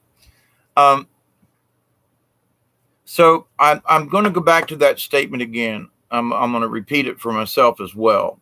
I'm curious as to when a person has a head injury, the brain automatically starts rewiring or putting itself back as close as it was, as much as it can. So what if by the fact that our brain, ourselves, our higher consciousness or God source is trying to repair what was damaged? And in doing so, in the rewiring, we can hear on a different level. We can see on a different level. We can understand on a different level. And to some of us, we didn't have to take a blue pill. Our head trauma was our blue pill. I'm sorry, red pill, red pill, red pill, red pill. Sorry. I've known since I was a kid that I've been different, and that is a good thing. Well, me too. But I've also had these head damages, which have done some rewiring, and I can feel it because of things I've described and the damage done, the full-blown seizures and all that. So I don't have full-blown seizures. I don't, other things are different. So I know my brain rewired itself positive, and I know I had help. So because I couldn't have I couldn't have a 20-minute conversation. I would have been really all over the place. Me better than it was. I remember more now, still not very good with numbers. I studied lots. Yeah. I'm still having trouble with like computers. Now, when I started with computers, it was with the Commodore 64 and the Trash 30, the TR, the Radio Shack version. And those were the first computers I did CAD on. Back then, IBM was making their own computers. Sumerian, so maybe yet another perk, David. Same here, no attention span. Yeah, lights bother me now. Yeah, big time. Anything over if it's a 60 watt, it hurts my eyes. And people who have 75 and 100 watt bulbs in their houses, I'm like this, pull my hat down while I'm in their house. I'm like, what's wrong? Can you put a shade on that or dim it or something? Wait, are you RH negative? A plus? I'm either A or B. I think I'm B. I couldn't find my card that had it on it. but I'm not sure about my RH, positive, negative. The attention span came back. Mine is coming back, as well as motor skills. And I can hear, I'm getting glimpses of the puppets again, kind of thing. And I'm hearing music as I played guitar or other instruments, even my native flute that I used to play almost daily. I'm hearing the music again. And I'm like, okay, I'm going to have to get some new strings for my guitar because it's been a while. And I'm sure they're rusty, nasty. Next time I go to town, new set of strings for my guitar. And then I'm going to sit down and I'm going to get my fingers back in. But 6 months ago, I didn't even have the desire to think about music or playing music. There was no desire there. It was gone, vanished. Same thing with puppets. All I could do was mourn the fact that I used to do puppets. Now I'm starting to hear them again. Now I'm seeing little skits come into my head again, where it used to be like a constant. I was always making up shit. This puppet's talking about this. Hey there, I'm a good monkey club. No, don't be doing that. Back and forth. I could give what's his name with Peanut, the famous puppeteer guy, Jeff Dunham. I could give him a run for his money. Not as a ventriloquist, but as a puppeteer. Just not bragging. I'm just saying. It would be fun. Because we're both crazy like that. Had a test done 15 years ago, but we'll come back. It did for me. Typing was so slow. Now I'm faster than I was. Really, my fingers, maybe the keyboard's changed or something, but I do better on my big keyboard upstairs. This little thing here, it's horrible. I'm always double striking keys. And I took typing on a typewriter in 1967 for summer school for extra credit. You have to do a puppet show one night. I am. I've got several different kinds, and I've already been like, Before I couldn't even, it comes natural to me, but in my brain I would say, okay, the character's going to do this, and I'm going to use this puppet, and his voice is, and this, that, blah, blah, blah, and here's the subject matter or whatever. So I had a little outline. And it would come rather quickly. And so I had a little preconceived idea here that I could tuck over here in my brain somewhere. And then later on, I'd get the puppet and I'd do this thing, and I would pull that little file out of my brain. And it's okay, so here's the subject, here's the gizmo, here's the voice I'm going to use, and okay, let's try it. So that's how I would approach it. Now, with the marionettes that might have 4, 5, 6, or 20 puppets in a show, that had to be laid out and planned. You had to put this puppet here because it was going to come on this side. This puppet over here, and, you can't cross the stage with the damn things, right? So, at least not in my world with them. It requires a really big theater. And Belgium, by the way, has some beautiful old puppets and stuff. They do the real deal there. So it takes planning, but it came so natural to me that it would only take a minute or two of thought before I had almost a 5 or 10 minute skit, just like that, by just coming up with a topic and a little scenario and a point of view with the character, and it's okay, tuck that for later. I got 100 and some odd stories tucked away somewhere. Some of them are written down, some of them aren't. I can't perform any of them right now. Not yet, but I'm working on it. I'm gaining it back. And I have to be patient. As much as I would like to wake up in the morning and be right back where I was, I know I got a little bit more healing to do up here, and I'm going to have to get a character out, which I've already got planned, and do a practice run. And I'm going to do a practice run live because I want to play it back and see how weird it looks.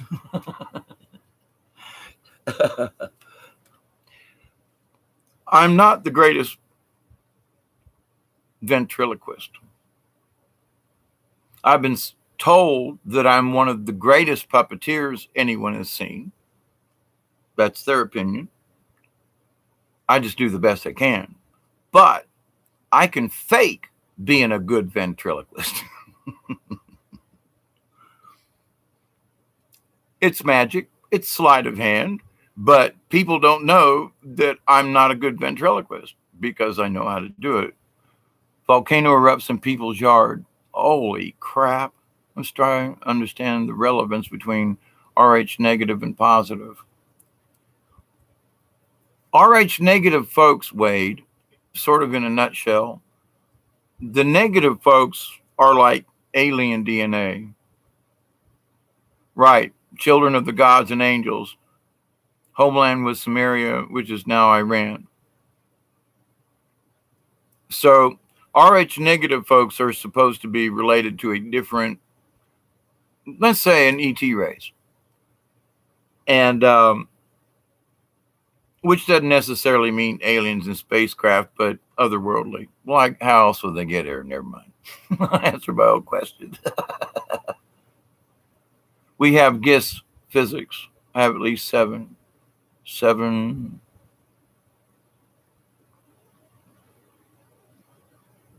You have 7 what, Phoebe? I missed that one.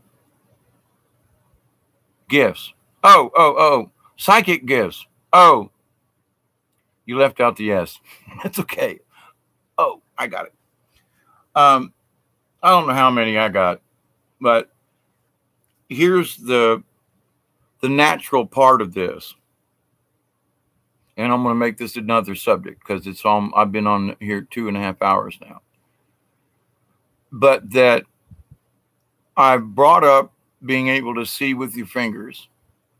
I've brought up speaking how they put blindfolds on younger children and they learn how to use their third eye like blind people.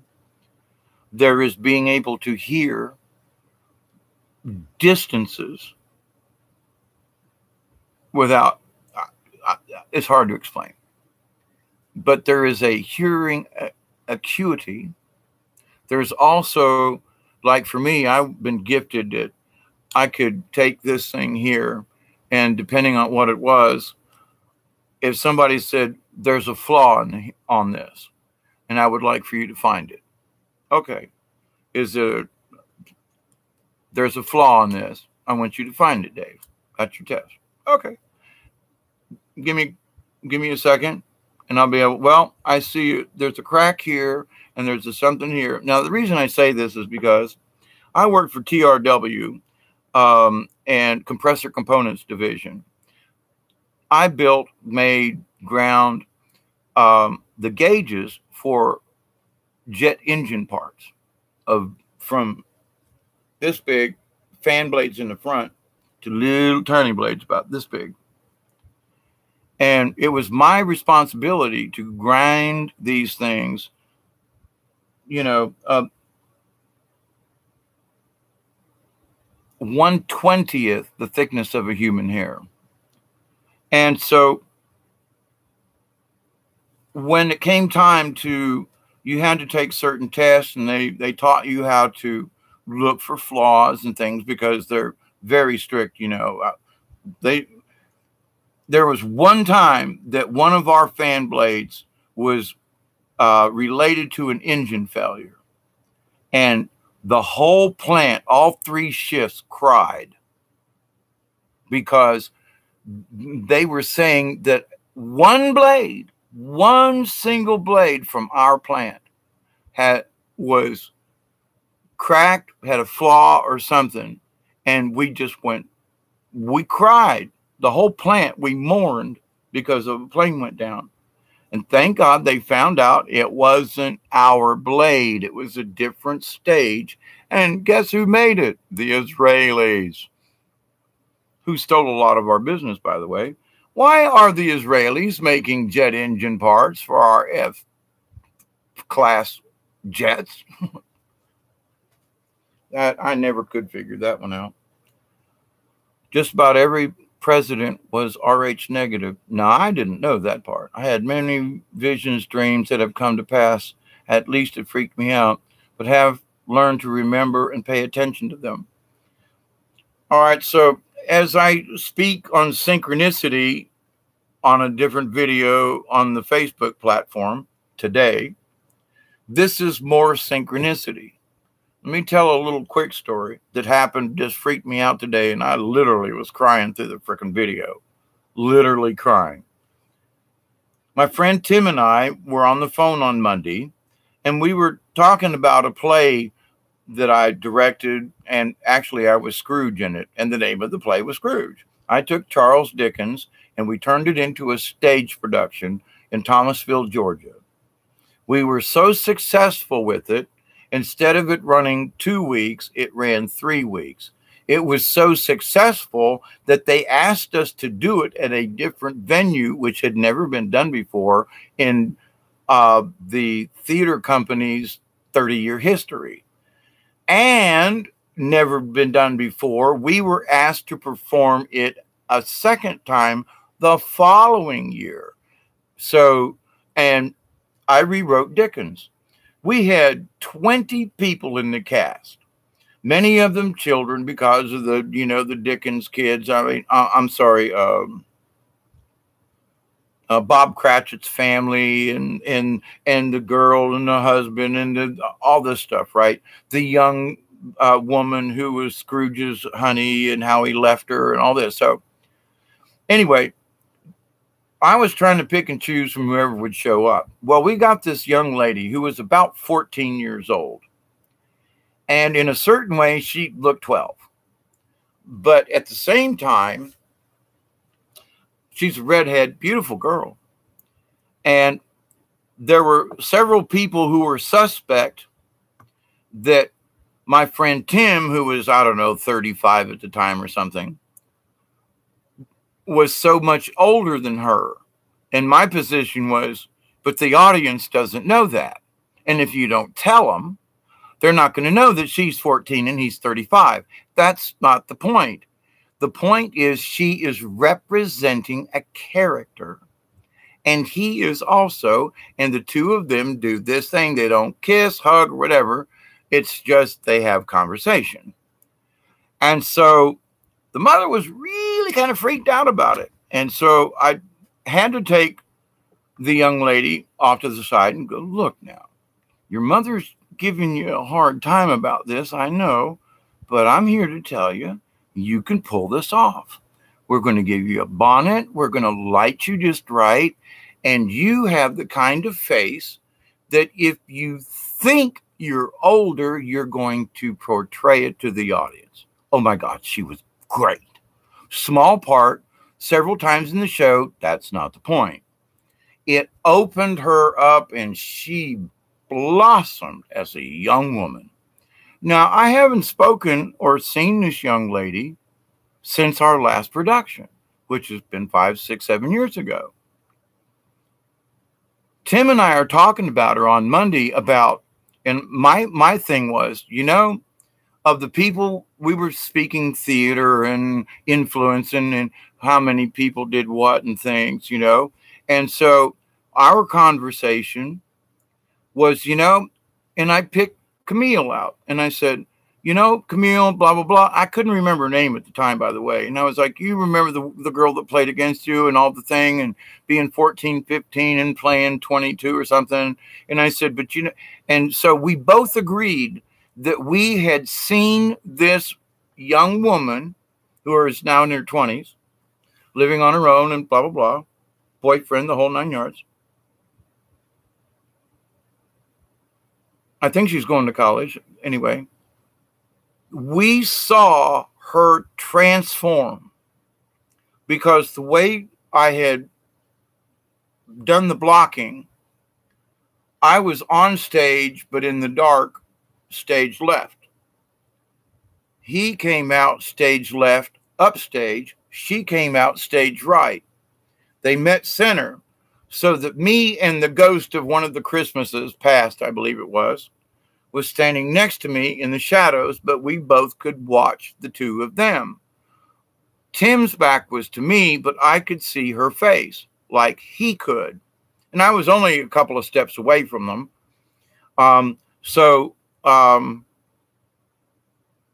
You could see her face light up. You could see her aura change. Now, Tim and I had never discussed this back then. Odd we bring it up a few days ago. And I said, my hope is that my belief in her abilities have treated her well, and that she's grown from it. And, and I had noticed on Facebook, there was a picture and she'd made a comment, and I was so surprised. I knew she was going to grow up to be a lovely woman, but she's even more lovely than I had thought. Not that she's this, no, that, but I mean, just her face has got this beautiful, beautiful. As soon as I turned on the computer this afternoon to do a little short video, as soon as I went live, within 1 minute of going live on Facebook, guess who shows up in the chat room? Camille. Hi, Mr. Dave. I've missed you. I love you. When are you going to do another production? I would love to work with you again. And that, I didn't ask her. She presented the information to me. In my brain, I thought, wouldn't it be good to hear from her? I would love to sit down and just have a chat. How you doing? Blah, blah, blah. What you been doing? Just for curiosity. And she offers it. I miss you, Mr. Dave. You got to go. Good night, Mr. Wade. I'm going to go here in a minute, too. Bless you, son. See you tomorrow. Hey, tomorrow night at 9 with Milky Way. All right? By 10, I had a ball moving from the ceiling. Oh, I'm going to go back to, let me finish this real quick. The synchronicity thing. So she gave me information. Peace out, my brother Wade. So Camille gave me information that Tim and I discussed on Monday. And here it is Wednesday afternoon. And she is saying what we had discussed. She is giving us proof of what we were questioning. Well, did what we do, did it affect her? Does she think we were creepy? Or, what effect over the long term has this had? Because our hope was that it would be a positive thing. And she gave us, boom, boom. Well, she gave me, but I'm going to tell Tim. She gave it to me right down the line. I miss you, Mr. Dave. I love you, Mr. Dave. Thank you for giving me the opportunity. Thank you for believing in me. Thank you. And I'm like, oh my God. So along with other things that I've discussed, here's another synchronicity that just, bam, right in my lap. And I really wasn't expecting it. And when she's telling me these things, I'm literally breaking up and bawling live on air on Facebook. And I'm trying to calm myself, and I'm blaming it on something else. And there was something else in there, but her showing up within a minute of going live and then telling me all these, and then to find out that she's listened to some of my other things. And she tells me in the chat that me and my friend love to sit and listen to you, Mr. Dave. You explained a lot to us. Out of the blue, hadn't asked, but conversation with spirit, conversation on the quantum level, the things that Tim and I saw in this young lady about her spirit and her core energy, blah, blah, blah. She even brought part of that up. And I explained to her, I said, Tim and I both saw this in you. Thank you, my dear. And I was worried about that. I was really worried about that. Because one of the things, Dave, you got to get on this thing and you got to start talking about this shit to people, and I'm like, I don't want to. I'm sorry. I'd rather do puppets. I'll tell a story, but you want me to talk about this stuff? I don't want to, I'm still kicking and screaming in a way. But every time there is an incident now after I got you heard me tell the story about the $10 in the gas pump, I think. So, but ever since then, the messages have been okay. And so the conversation with Tim, and then I was discussing suicide and different things. And then you and Sassy showed up. We had that discussion. Oh, holy moly. So I'm thinking, I've been able to be in a location, in a spot, in whatever reality,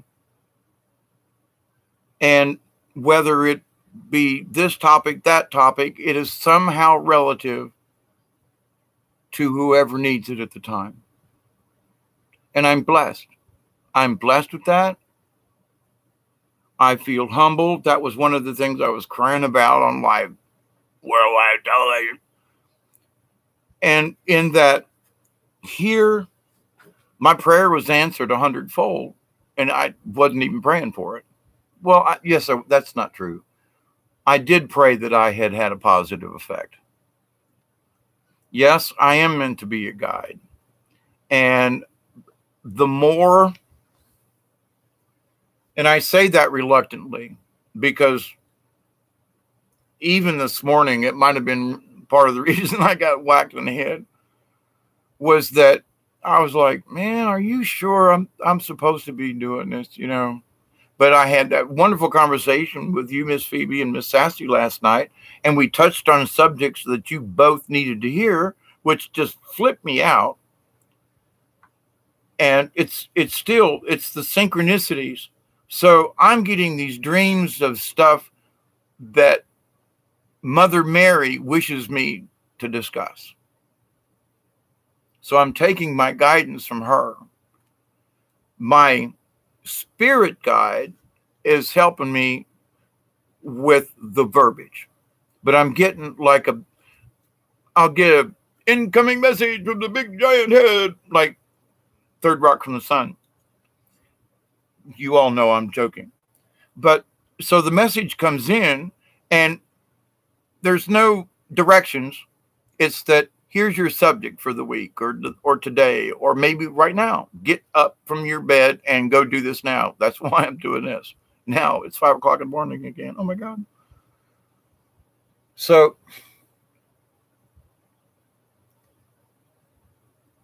she gives me a topic and says, okay, go.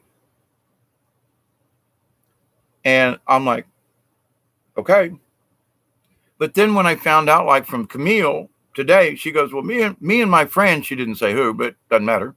But me and my friend, we have both listened to you and we'll be back. She even showed up when I did a live video earlier. When Milky Way had to cancel, I went back to Facebook and did like an update kind of thing on a similar topic that I was going to discuss with him on his show. And she showed up. She said, I'll be back. I got to go do some stuff. What time's your program? Camille showed back up. So her and her friend were in the chat while I went back on Facebook. So, oh my God, here we go. More synchronicity. And so she could bring in even more.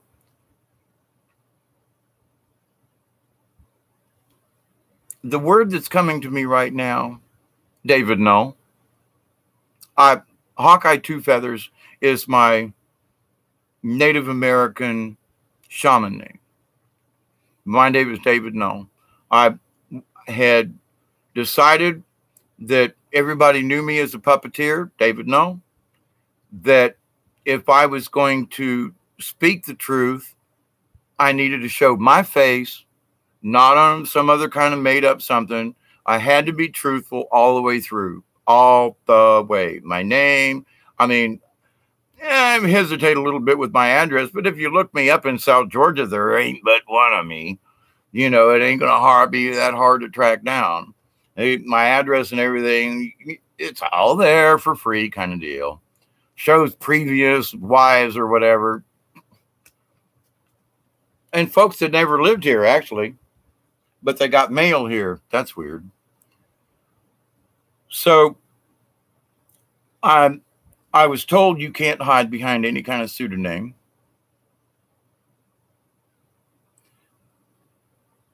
What would I be in native if I was born a native? I would have to see you. I mean, I don't know.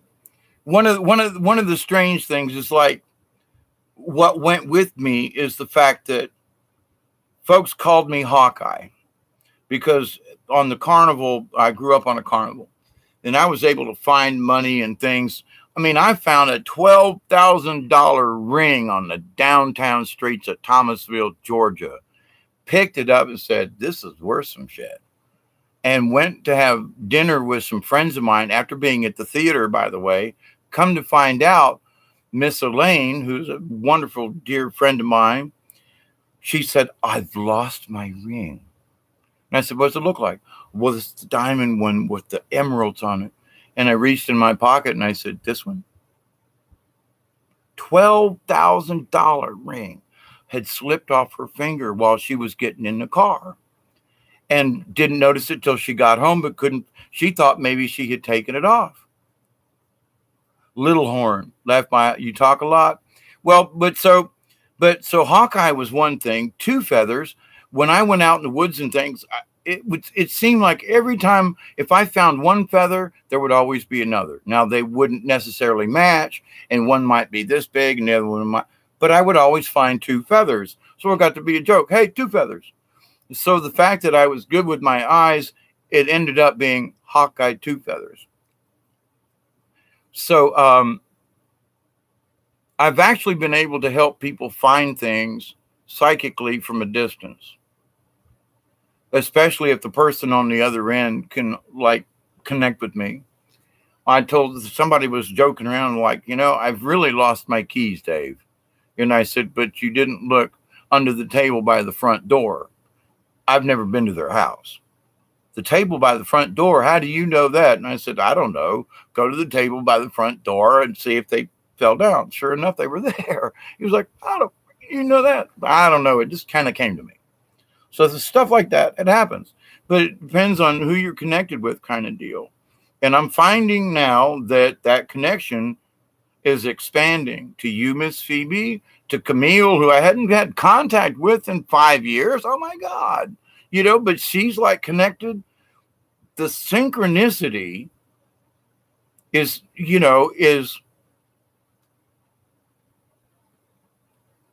not limited. In other words, your house gets stuff back when it was too. My house did that. I was working on this flashlight the other night, took the batteries out. When I put the batteries back in, now this is another one, but one of the bottom shiny part wasn't on the one that goes in here. And I was like, well, I took it out right here. And I looked and I looked. And I think it was last night or early this morning, I was showing stuff in my fanny pack. And lo and behold, that piece that I needed for this flashlight to work, and it does now, was in my fanny pack. Now, the really, really, really, really weird part is the fanny pack was on the other side of the room and the zippers were closed. And I found the part to this flashlight at the bottom of the fanny pack underneath all the crud. And if I hadn't done this little thing, well, I patched myself up and this is what's in my fanny pack, blah, blah, blah, I wouldn't have found that little thing. Now I got my flashlight back. I still don't know how that SOB got in a closed fanny pack, zippered shut. And it was in a spot on the bottom. And I noticed it right away because the way I was sitting here with it on my lap, it was shining from the light. And I went, that's the part that I'm missing. I knew exactly what it was when I saw it.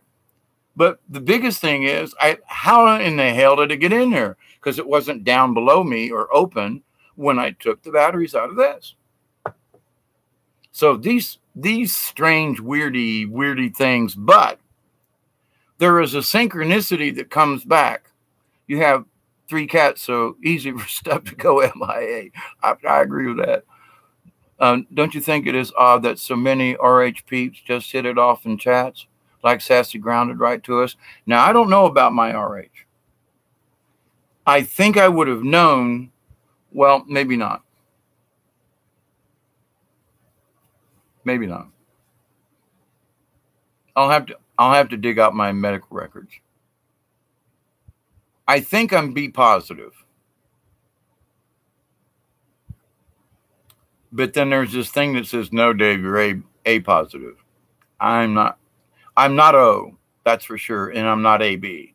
So I've narrowed it down that far, but I can't remember the RH part. But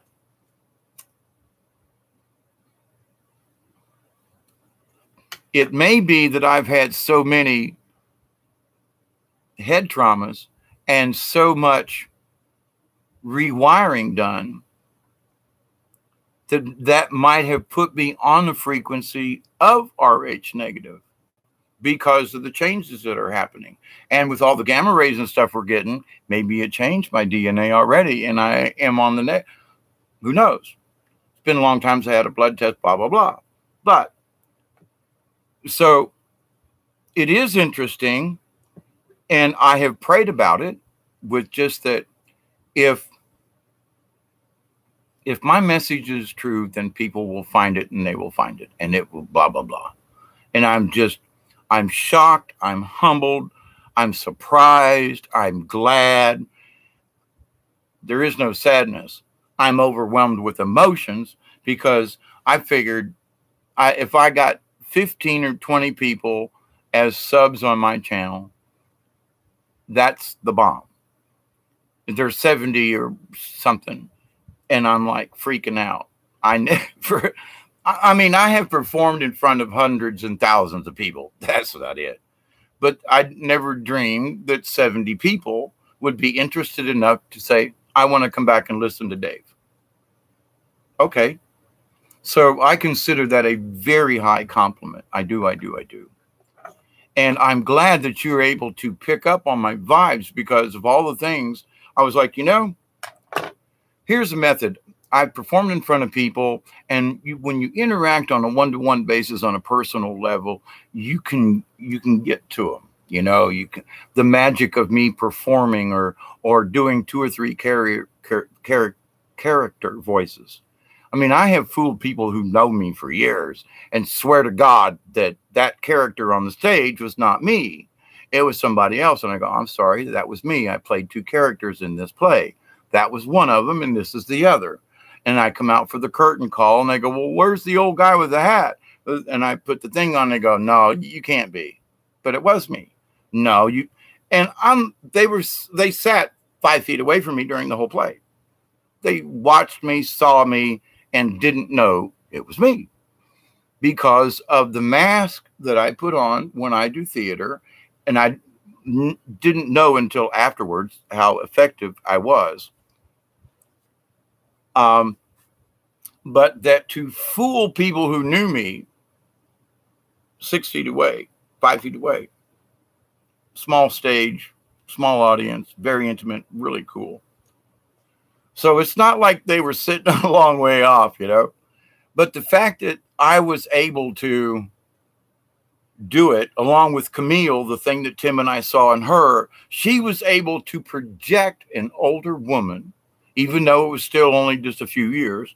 She was no longer a teenager, and you could see it. Boom. She changed right there on stage. And even Camille made a statement about, wow, I had never really looked at it that way. And I was like, honey, you were performing magic.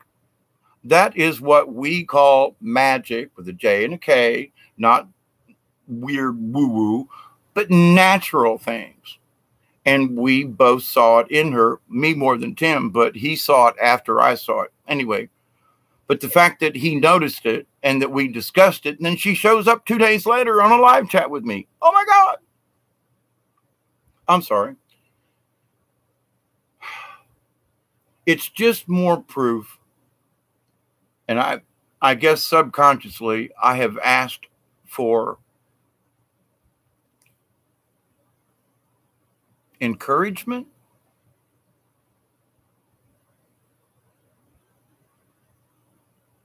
validation. I'm looking for words.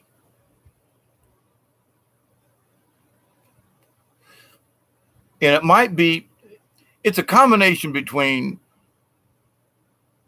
encouragement and validation. at the moment, this is where my brain's going. And in that, the synchronicity with you and Miss Sassy, the synchronicity that I've had with Wade, somehow there's something that Milky Way sees in me. And there are other people that I've just been in the chat rooms. And I have at a time or two said, if you want to know more about, I talk about these subjects, I got a YouTube channel. Up to you. Shameless plug, okay. But I've never asked anybody to like or share. It's up to you. Because that's not why I'm here. So,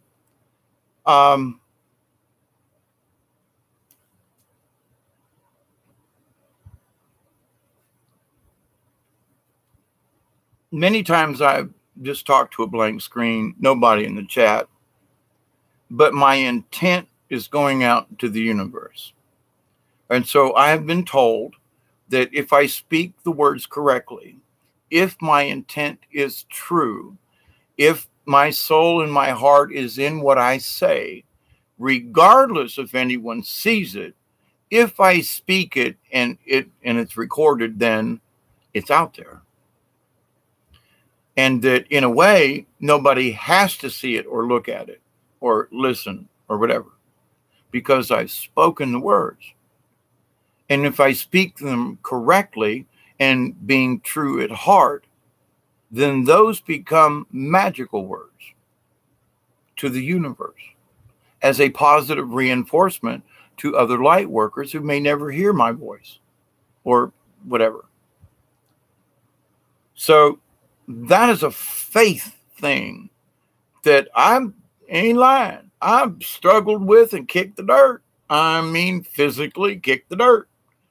This ain't gonna work. I kept saying, I can't get my emotions across to people over a damn camera. And I said those exact words. And what came back to me was this really beautiful, gentle smile from Mother Mary. She said, Dave, trust in your own abilities because I do.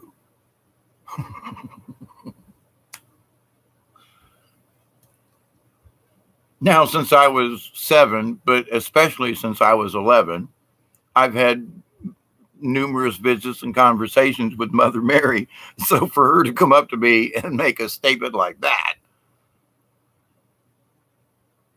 look, son, I've been with you your whole life. You don't think I saw this in you? Come on now, you know? And she was very kind. A beautiful smile came across her face. And I'm thinking about, now she didn't appear to me, but in my mind's eye, I could see that smile just as if she were standing right here. And maybe she was, okay, in that dimensional time zone thing. But when she said, I trust you, why don't you, kind of thing, and I believe in you, why don't you? I don't know. Trust in yourself. If you put the truth out there and you show your true emotion, and my crying today, I couldn't stop crying. I wept through the whole thing. It was so humbling to speak kindly of someone and then show up 2 or 3 days later and say the things you just discussed. My mind gets blown with these things every single day, sometimes 2, 3, 4 times a day. And the more I speak, the more I touch other people, the more they're touching people, the more this is expanding. So the message of Mother Mary, one way or the other, is getting to people. It's compassion. It's understanding. It's, we hit the pause button before we go, off in left field with something. It is, forgiveness of the most serious of things to us or even to others. And so I've listened to a lot of other people's life stories, and I had to accept the fact when someone called me a shaman. And I was like, nah, I'm not really. And I got my butt kicked after I said that and shut down the computer and went into my dream state. I got my butt kicked. I mean, I was chewed up one side and down the other. Dave, what do you think all them fires and all the ceremonies and all these things that you did following the Red Road with the Native American and your heritage and your blood in you? What do you think all that was for? I don't know. So you could be a shaman.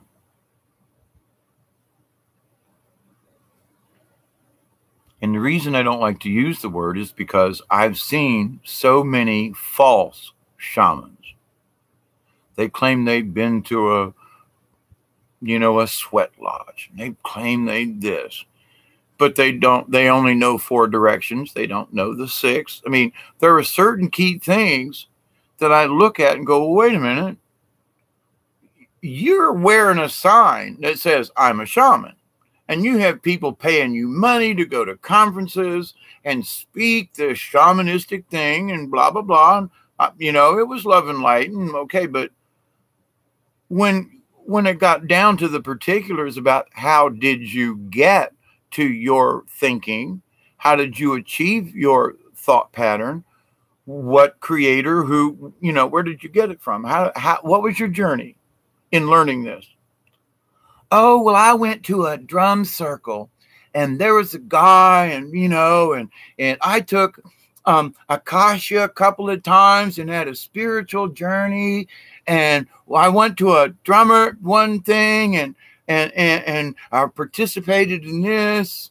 And I studied Buddha and I've read this and I've read about Sitting Bull and I'm a shaman.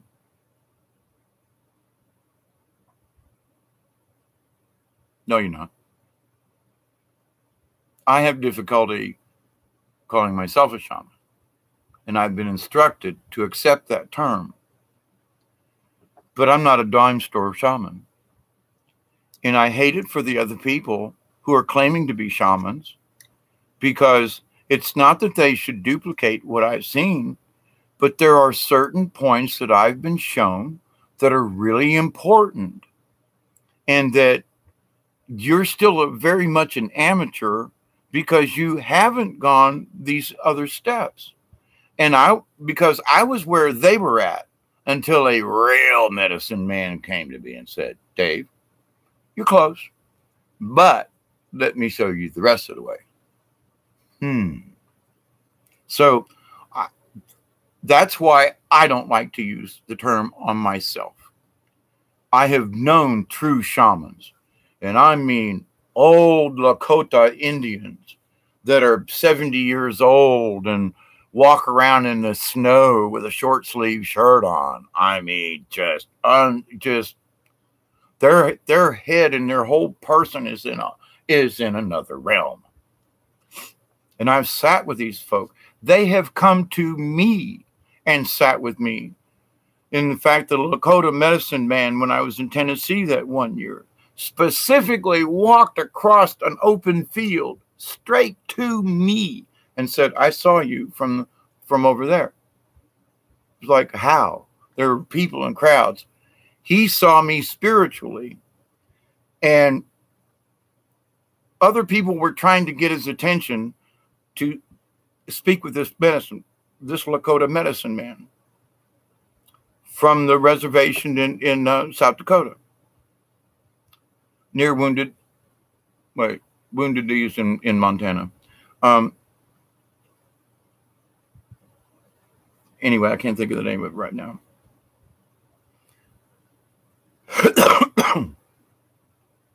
And he told me, he said, your communication skills, especially with the children, meaning the puppets and the stories that I told, he said are very vital, because they don't hear the truth. They don't hear our old stories. Some of the native men don't take the time to tell stories to the children any longer. And he said, but you are special. And I'm like looking around. There are people fighting over a couple of seconds of conversation with this gentleman, he spends a half an hour twice with me, pushing people away. I'm sorry, I'm busy, I'm talking. Politely, but I'm sorry, I'm busy, I'm talking. I'm talking with this gentleman, meaning me. So I have to be reminded of these things, and I bring this conversation up to remind myself.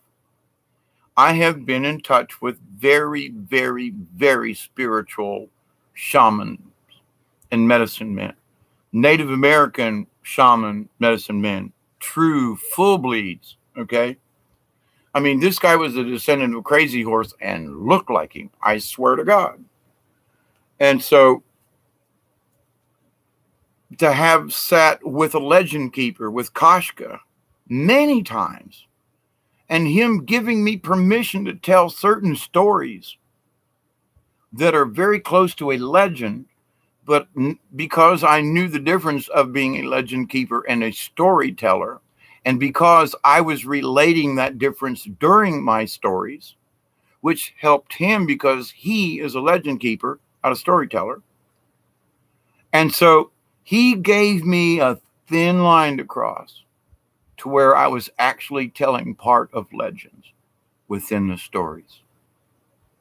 But I had to call them stories and not legends. But in the story, I would say there are legends on this subject. And so I could speak the truth in an offhanded way of the legend without speaking the legend because I was not qualified nor given permission. And it's very strict in those languages and those tribes. So I have to stop and reflect because of, 30 years of searching and like 10 years of really intense stuff. And then the last 10 years of the Hermetics and the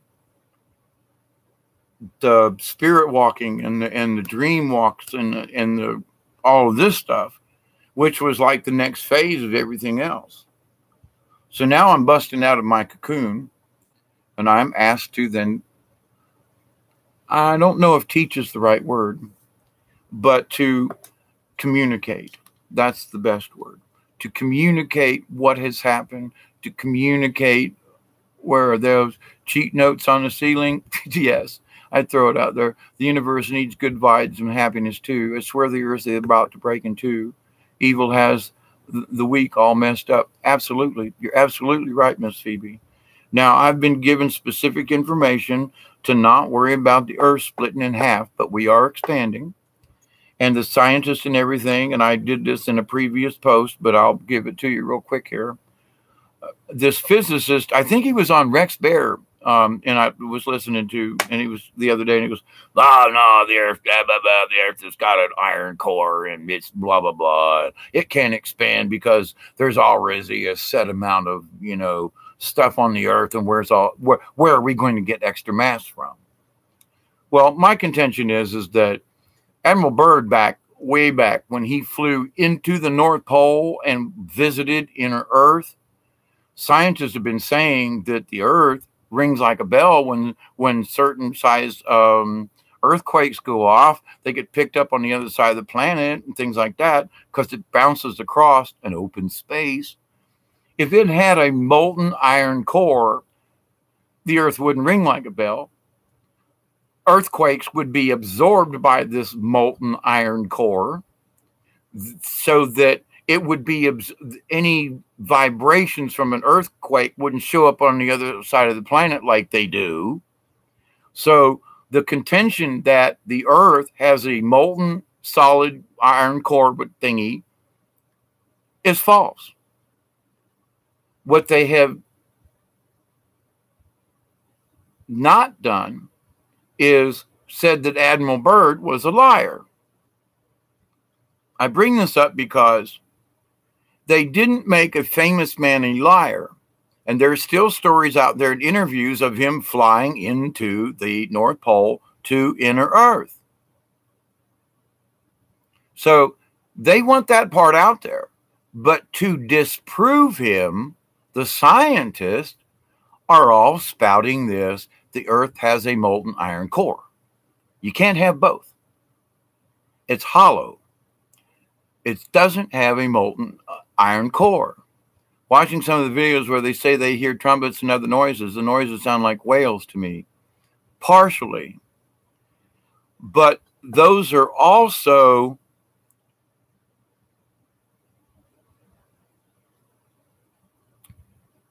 spirit giants locked in the earth. And as the earth is moving and creaking, you're hearing these ancient, I can't believe I'm saying this because it just came to me yesterday or the day before, because I was listening to one of them and I was like, yes, Mother Earth is screaming in so many ways. Yes, yes, yes. And so, but there are ancient beings who have laid to rest, and the suffering of Mother Earth is being heard through their voices, if you will. Yeah. Her crying is through the voices of the giants. And it's the giants who are crying. You know, I don't want to go there. And I mean that in a polite way. Because folks talk about Anunnaki, and they talk about this one, and they talk about that one, and they talk about this one. Nobody really has the book. They're all going on supposition. Well, but my channeling says this. All right, well, I've asked my channelers, and they've said, you're not going to believe this, but everybody's wrong. What about the Anunnaki? All of this was constructed. You think the Anunnaki were the giants? Not sure. See, that's just the point. The Nephilim in the Bible were of the giants. The Anunnaki, not sure. But that's where all this craziness comes in. My folk have, now, I must say that from an early age, 8, 9, 10, 11, I knew the star cluster of Pleiades. I knew things about that little cup in the sky because I would wake up in the middle of the night, pull my drapes open, and look out the window and know exactly where it was at the age of 9, 10, 11, 12. No one ever told me it was Pleiades or the Seven Sisters. No one told me anything about Pleiadians and the Earth stuff and spaceships. None of it. But I knew something about that star cluster. Now, I have been told I do have blue eyes. I have been told that I am Pleiadian and that I am part of this other section. Now, that's the only confirmation that I've got about who is whom or what. Because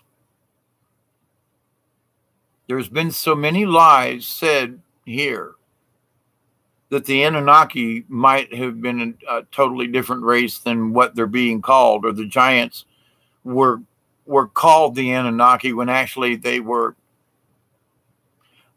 British science students. I mean, you know, just really something else out there, because there's so few puzzle pieces and folks are trying to put them in there. So one guy's got an idea, but he still thinks that the earth is flat. So right there, you got to discount his opinion because he doesn't have the whole picture.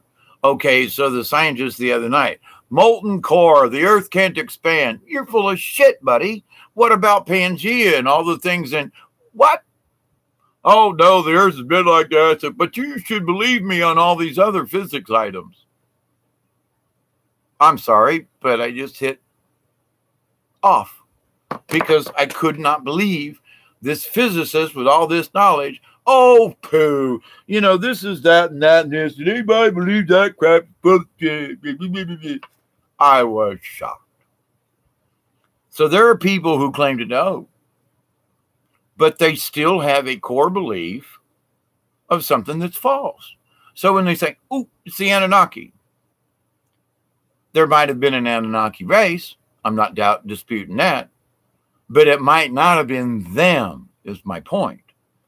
So all these channelers are pointing fingers and stuff, and I'm going, I've been in touch with my folks for a long time, and I have asked, and they have just said, it's too confusing, and it's not worth it for me to be troubled about this name, this race, that race.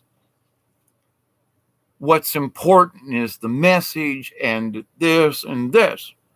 So there are stuff like when that guy was talking about the earth being a molten core, all this other stuff. I'm sorry, I could not listen past that.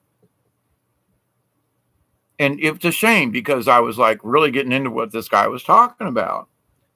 And I thought, boy, no, the earth can't expand. No, that's fake. That's false. When there's so much proof, oh man. So even the best of them, rocket scientists, don't have all the facts, or they refuse to believe, and for whatever reason. So the whole damn thing is infected with nonsense. And we're not going to know until they land and hand us the Akashic records or whatever they're supposed to be called. And because I know of one person that I listen to on a regular basis, and I'm not going to drop his name for respect, but you can look through my liked videos and find out who it is. Old hippie type like me kind of deal. But he has stated when other people, oh, that was the Anunnaki, and oh, that was these, and that's that, and blah, blah, blah. And his position has been, that's what y'all are led to believe.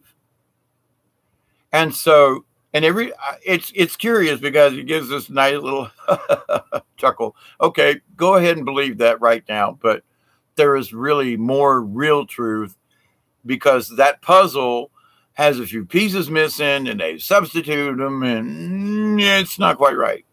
It might be close in some aspects, but anyway. So everything is clouded. So in my conversations with my brothers and sisters, ISBs, Dave, don't worry about who we are. Worry about whether or not we're good versus bad. That's important. Whether we're insectoids or we look like Draco dragons or we look like you, which is a whole heaven forbid. But that it's not necessary, because if I was to try to channel like, okay, I'm speaking to the Palladians,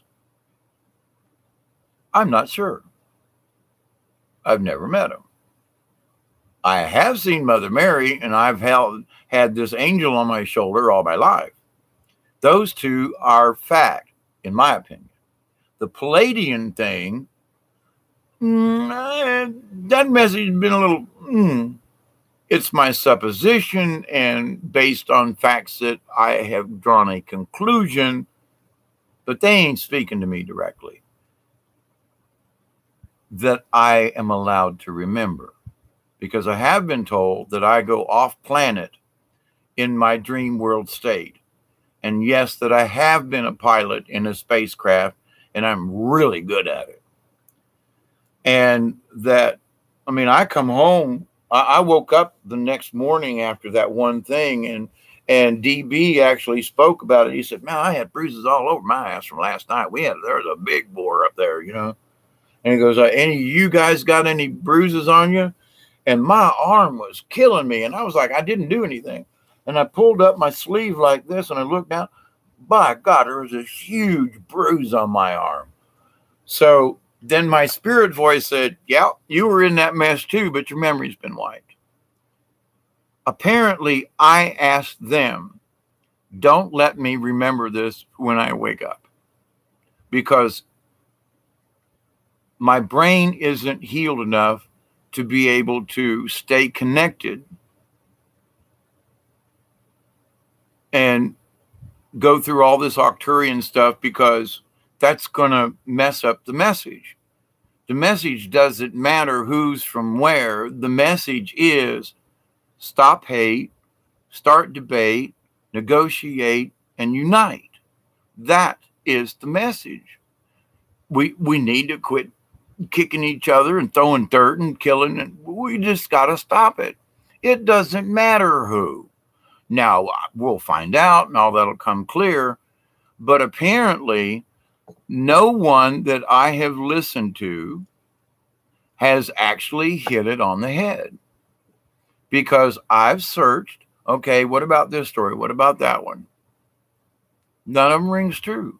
So when I'm like, okay, I'll get a message, I'll get a tap going, that's right. Or forget that, turn it off right now. You're wasting your time. But when I try to find out about the Anunnaki and these folks and the that folks, it's all like, okay, it's just information. None of it rings true with me. Some of the Palladian stuff does.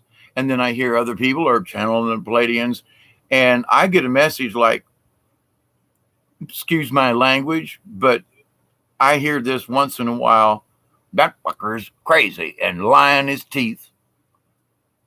Turn it off. Whoa, that was a little harsh. But Palladians don't like people dropping their name. And, oh, I'm connected, and I spoke with the Ashtar Command, and I've done this and that. They don't take kindly to that. Quite frankly, they don't. Especially without permission. Now, there are a lot of entities who are assuming identities. And that's who these channelers are picking. Or they pick the channeler, more likely. Now, they'll have just enough information about, we got to, talk about love and honesty and all this. But then they'll start spouting off some absolute pure crap. Well, if you buy this essential oil for me, it'll raise your vibrations. I know we all have to live and make a living and etc. But you're saying that the only way I'm going to get there is if I buy your product. What? I'm sorry. You can sell a product, but it's the way they do it. And I look at them and go, you're nothing more than Pharisees in the temple. And I must be like Jesus because I want to kick your butt out. You're giving people hope in a way that's askewed. Now, if they just, and they might, their intentions might be right, but I've been really shocked by some people that I can't watch anymore. That's how bad it's struck me.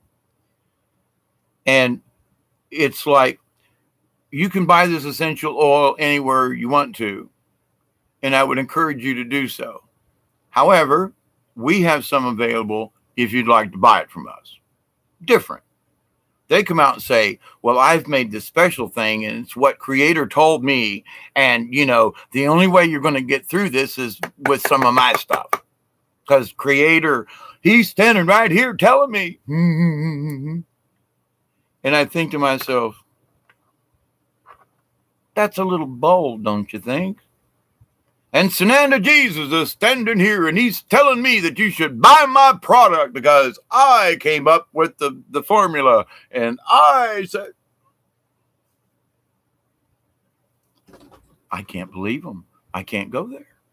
And I've lost all respect.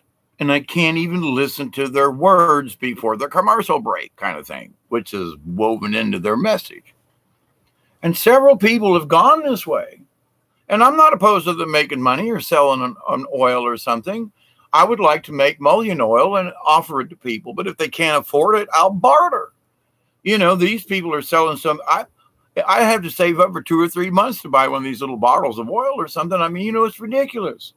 So it's not affordable to a lot of us who might actually need it. And they're not making any consideration or whatever about that. And I'm like, but you're a light worker and you're supposed to help all of us ascend. Sounds like a limited deal here. I mean, it's just weird. It doesn't fit. It doesn't, the dots ain't connected. So I tried my best. I don't think I've mentioned any names or any websites, even though I got a couple of them I thought. Are they bad people? I don't think so. They might just be really poor at being able to get across what they do. But their message has been marred. And my heart says that there's something in there that's lying. There's an untruth in there somewhere. I don't know what it is, but I'm going to listen to what you say. And that point seems good. That point seems good. That seems okay. But the rest of it seems like muggly mush bullcrap. Oh, but the Arcturians, and they said this, and they go into all this description, and I'm like, it seems just made up. I could make it up, and sounds so good. Blah, blah, blah. Papers are signed to open foundation for the wall. Oh, really? We just need to bring our troops home and put them on the southern border. That's all.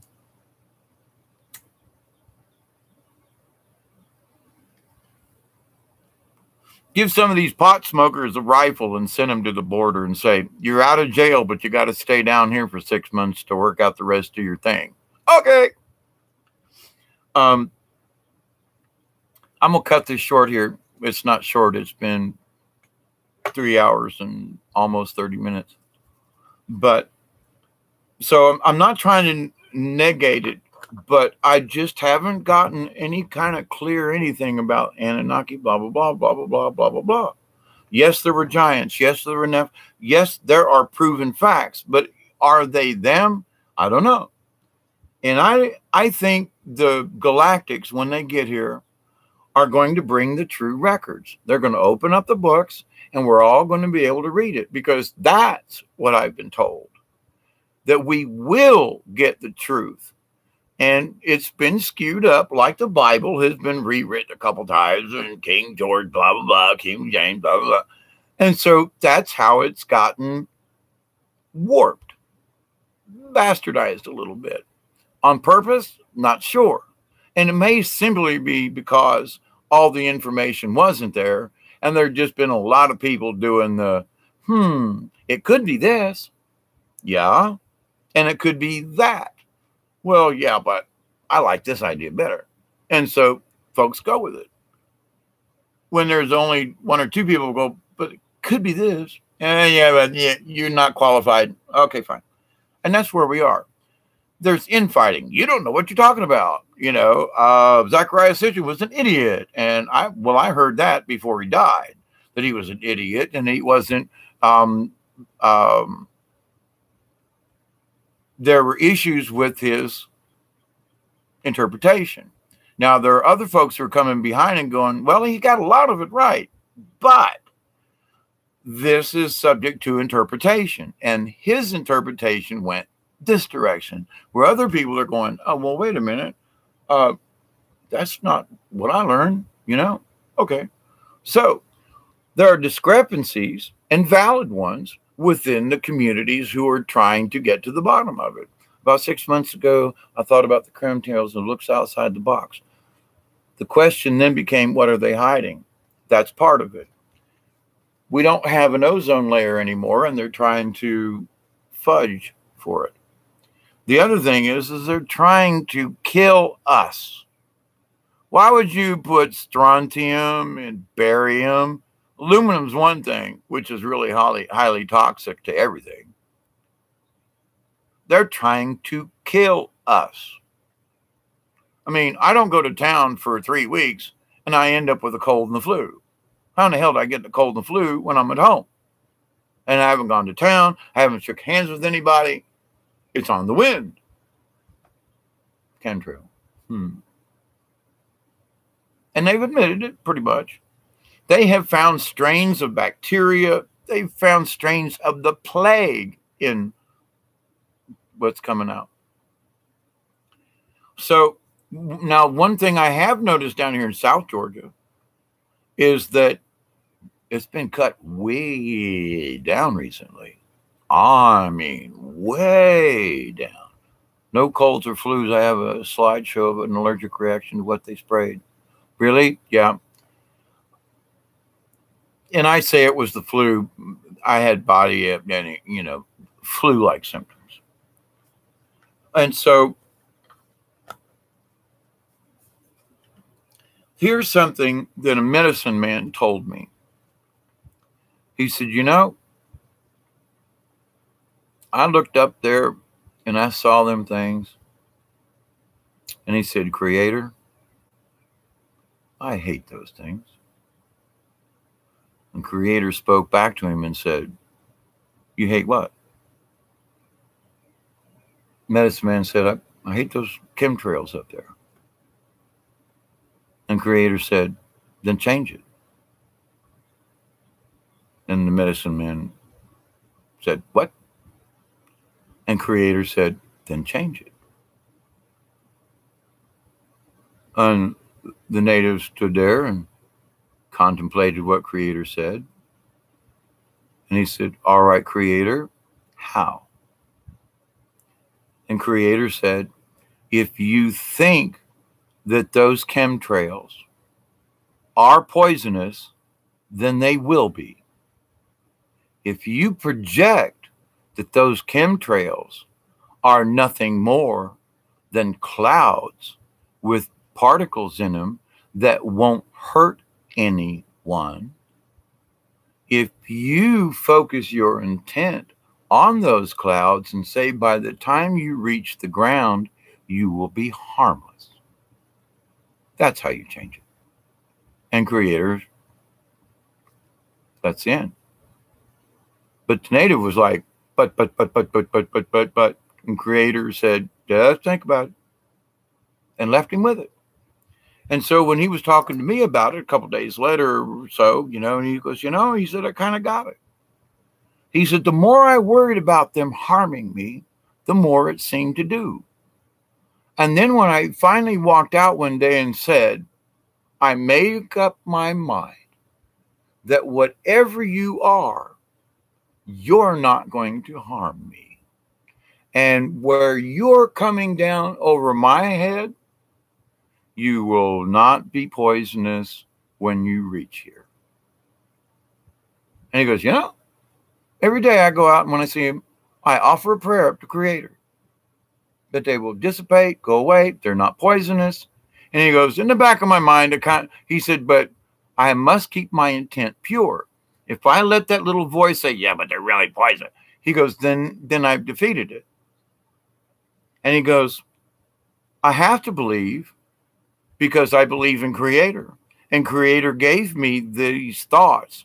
And if enough of us focus our energy on those clouds, then they will be nothing more than clouds. And he was just smiling and having to go, look, there goes one now. Cloud, you're not going to harm me. You're not going to harm the folks underneath. And Creator's going to fix you. And he just walked along, have a great day. And I was like, oh, man, I don't know if I could do that. But this has been a couple of years ago now. Now I look outside and go, you can't harm me. You're not going to harm me. And so I'm trying to pick up his mantra because now I have been shown that power of thought is so really, really, really, really, really real. Just informed, talk uploaded, QAnon abandoned ship, Hussein staff talking 24 minutes ago. Third phase, you've never seen anything like this before. Hey, what? Escaping lava? Oh, the family's front yard thing. Yeah.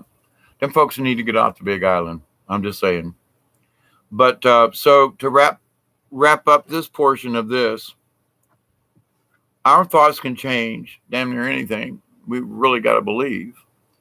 And the believing has got to be 101% at least. Thank you for sharing. I love it. I do. I love it. I do.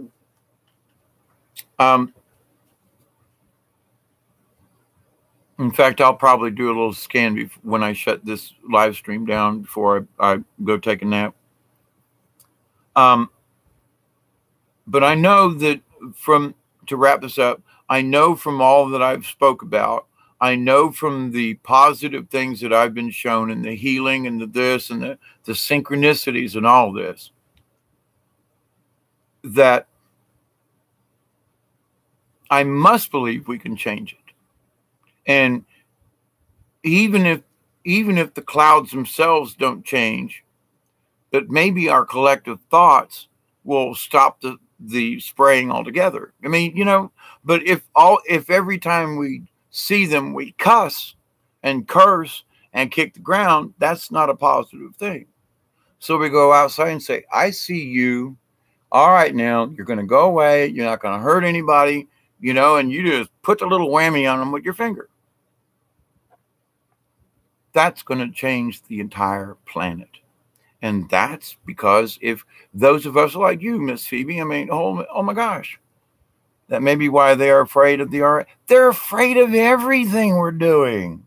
We're waking up regardless of the RH, because I don't know where mine is, but I know some other people. I don't think they're RH, but they could be. That's my supposition. But I think it would have come up, if they were RH negative. But not to say that it hasn't, or that it won't. But our collective positive thought. Yes, we can stop. And I mean, even Trump in his speech last night, he was like,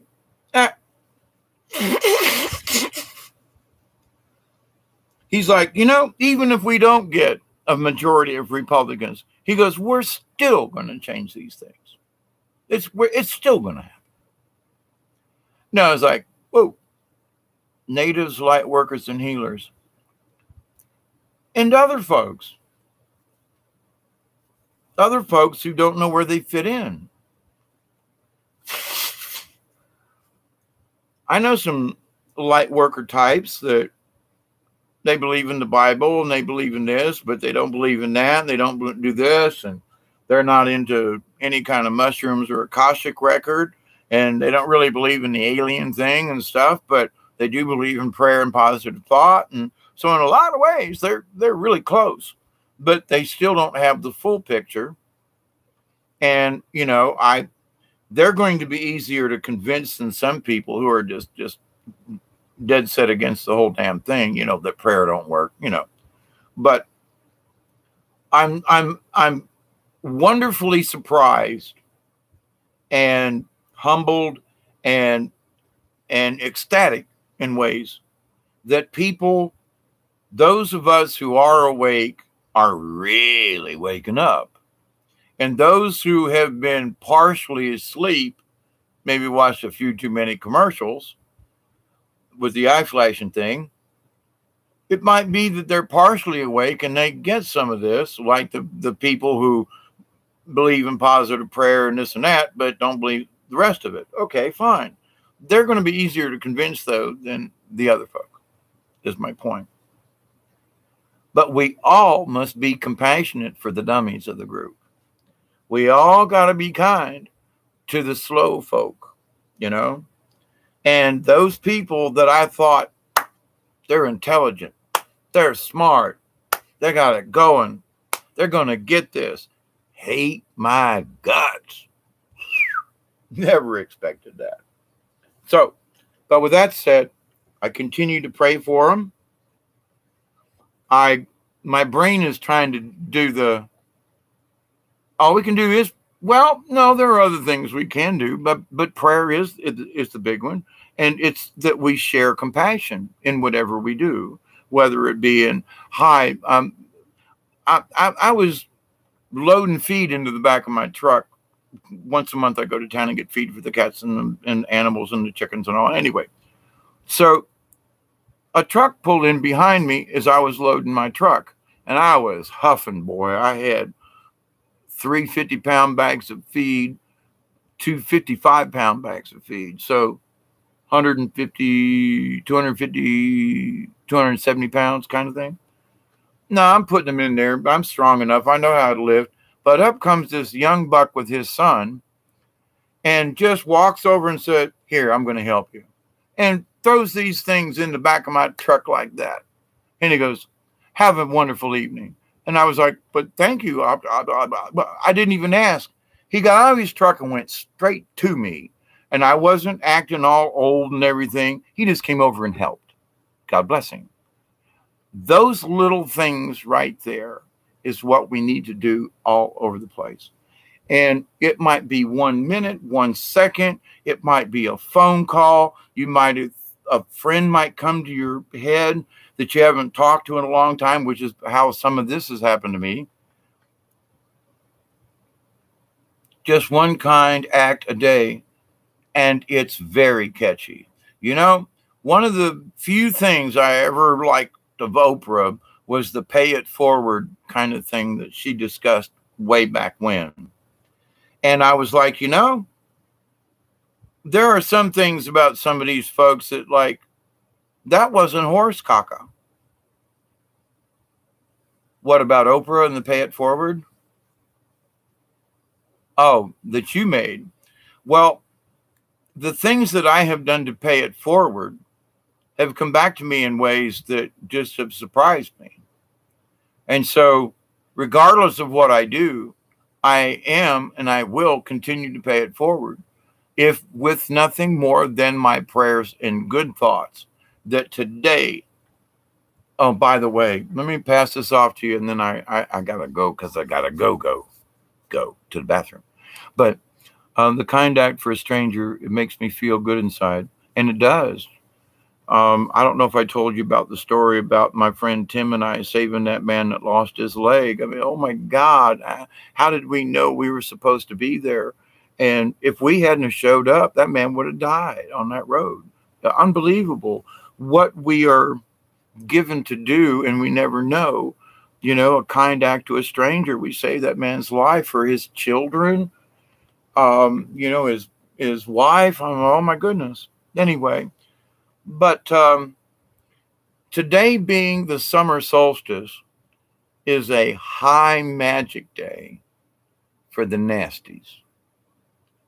And there are going to be some nasty things that are going to be tried to push on us. And I meant to bring this up earlier, and maybe I might do a separate little quickie, but we need to stay on a high positive smile mode today. Even if something terrible's happening, we need to push the pause button, but keep our energy high. We can cry tomorrow, but today being the solstice, longest day, big time, the energy can be used for the good too now, but fewer people know how to use it for good than the nasty guys. They got this down pat. So they're going to try something today really hard, really bad. Whether it shows up in public, they're still going to be doing sacrifices and nasty nasties today. Throw around the pink salt. Yeah, I do get that. Put it for the doors. Yeah. No, but to the point, though, it's going to happen on a big cosmic level. So in our etheric thinking, like this is just coming to me. I'm going to have to do a meditate. We need to protect Trump and family needs. Sorry, that's okay, honey. I see it. I do that typey thing all the time. Double keys. I spend more time backspacing and correcting than I do typing. That's the honest God's truth. It's horrible, but it's okay. I still get it done. But so we need to keep a positive mode regardless of what's happening around us or being closed in today. We need to put on our full armor of God, if you will, and polish up our armor and just stay in the, I know that I am who I am. I know my Creator. I know my intentions are good and my intentions are positive. My prayer to Creator and to all of the elementals and entities upon this earth, I ask for your help to protect against the negative forces of today. I'll have to repeat that a couple times to myself. But keep that in mind. Not just Trump, because these folks are they're going to try some nasty nasties. They're going to do nasty nasties. It's just not going to be seen. But today is a high magic day. So positive stuff. And I send you my undying hugs, love and light of the infinite creator.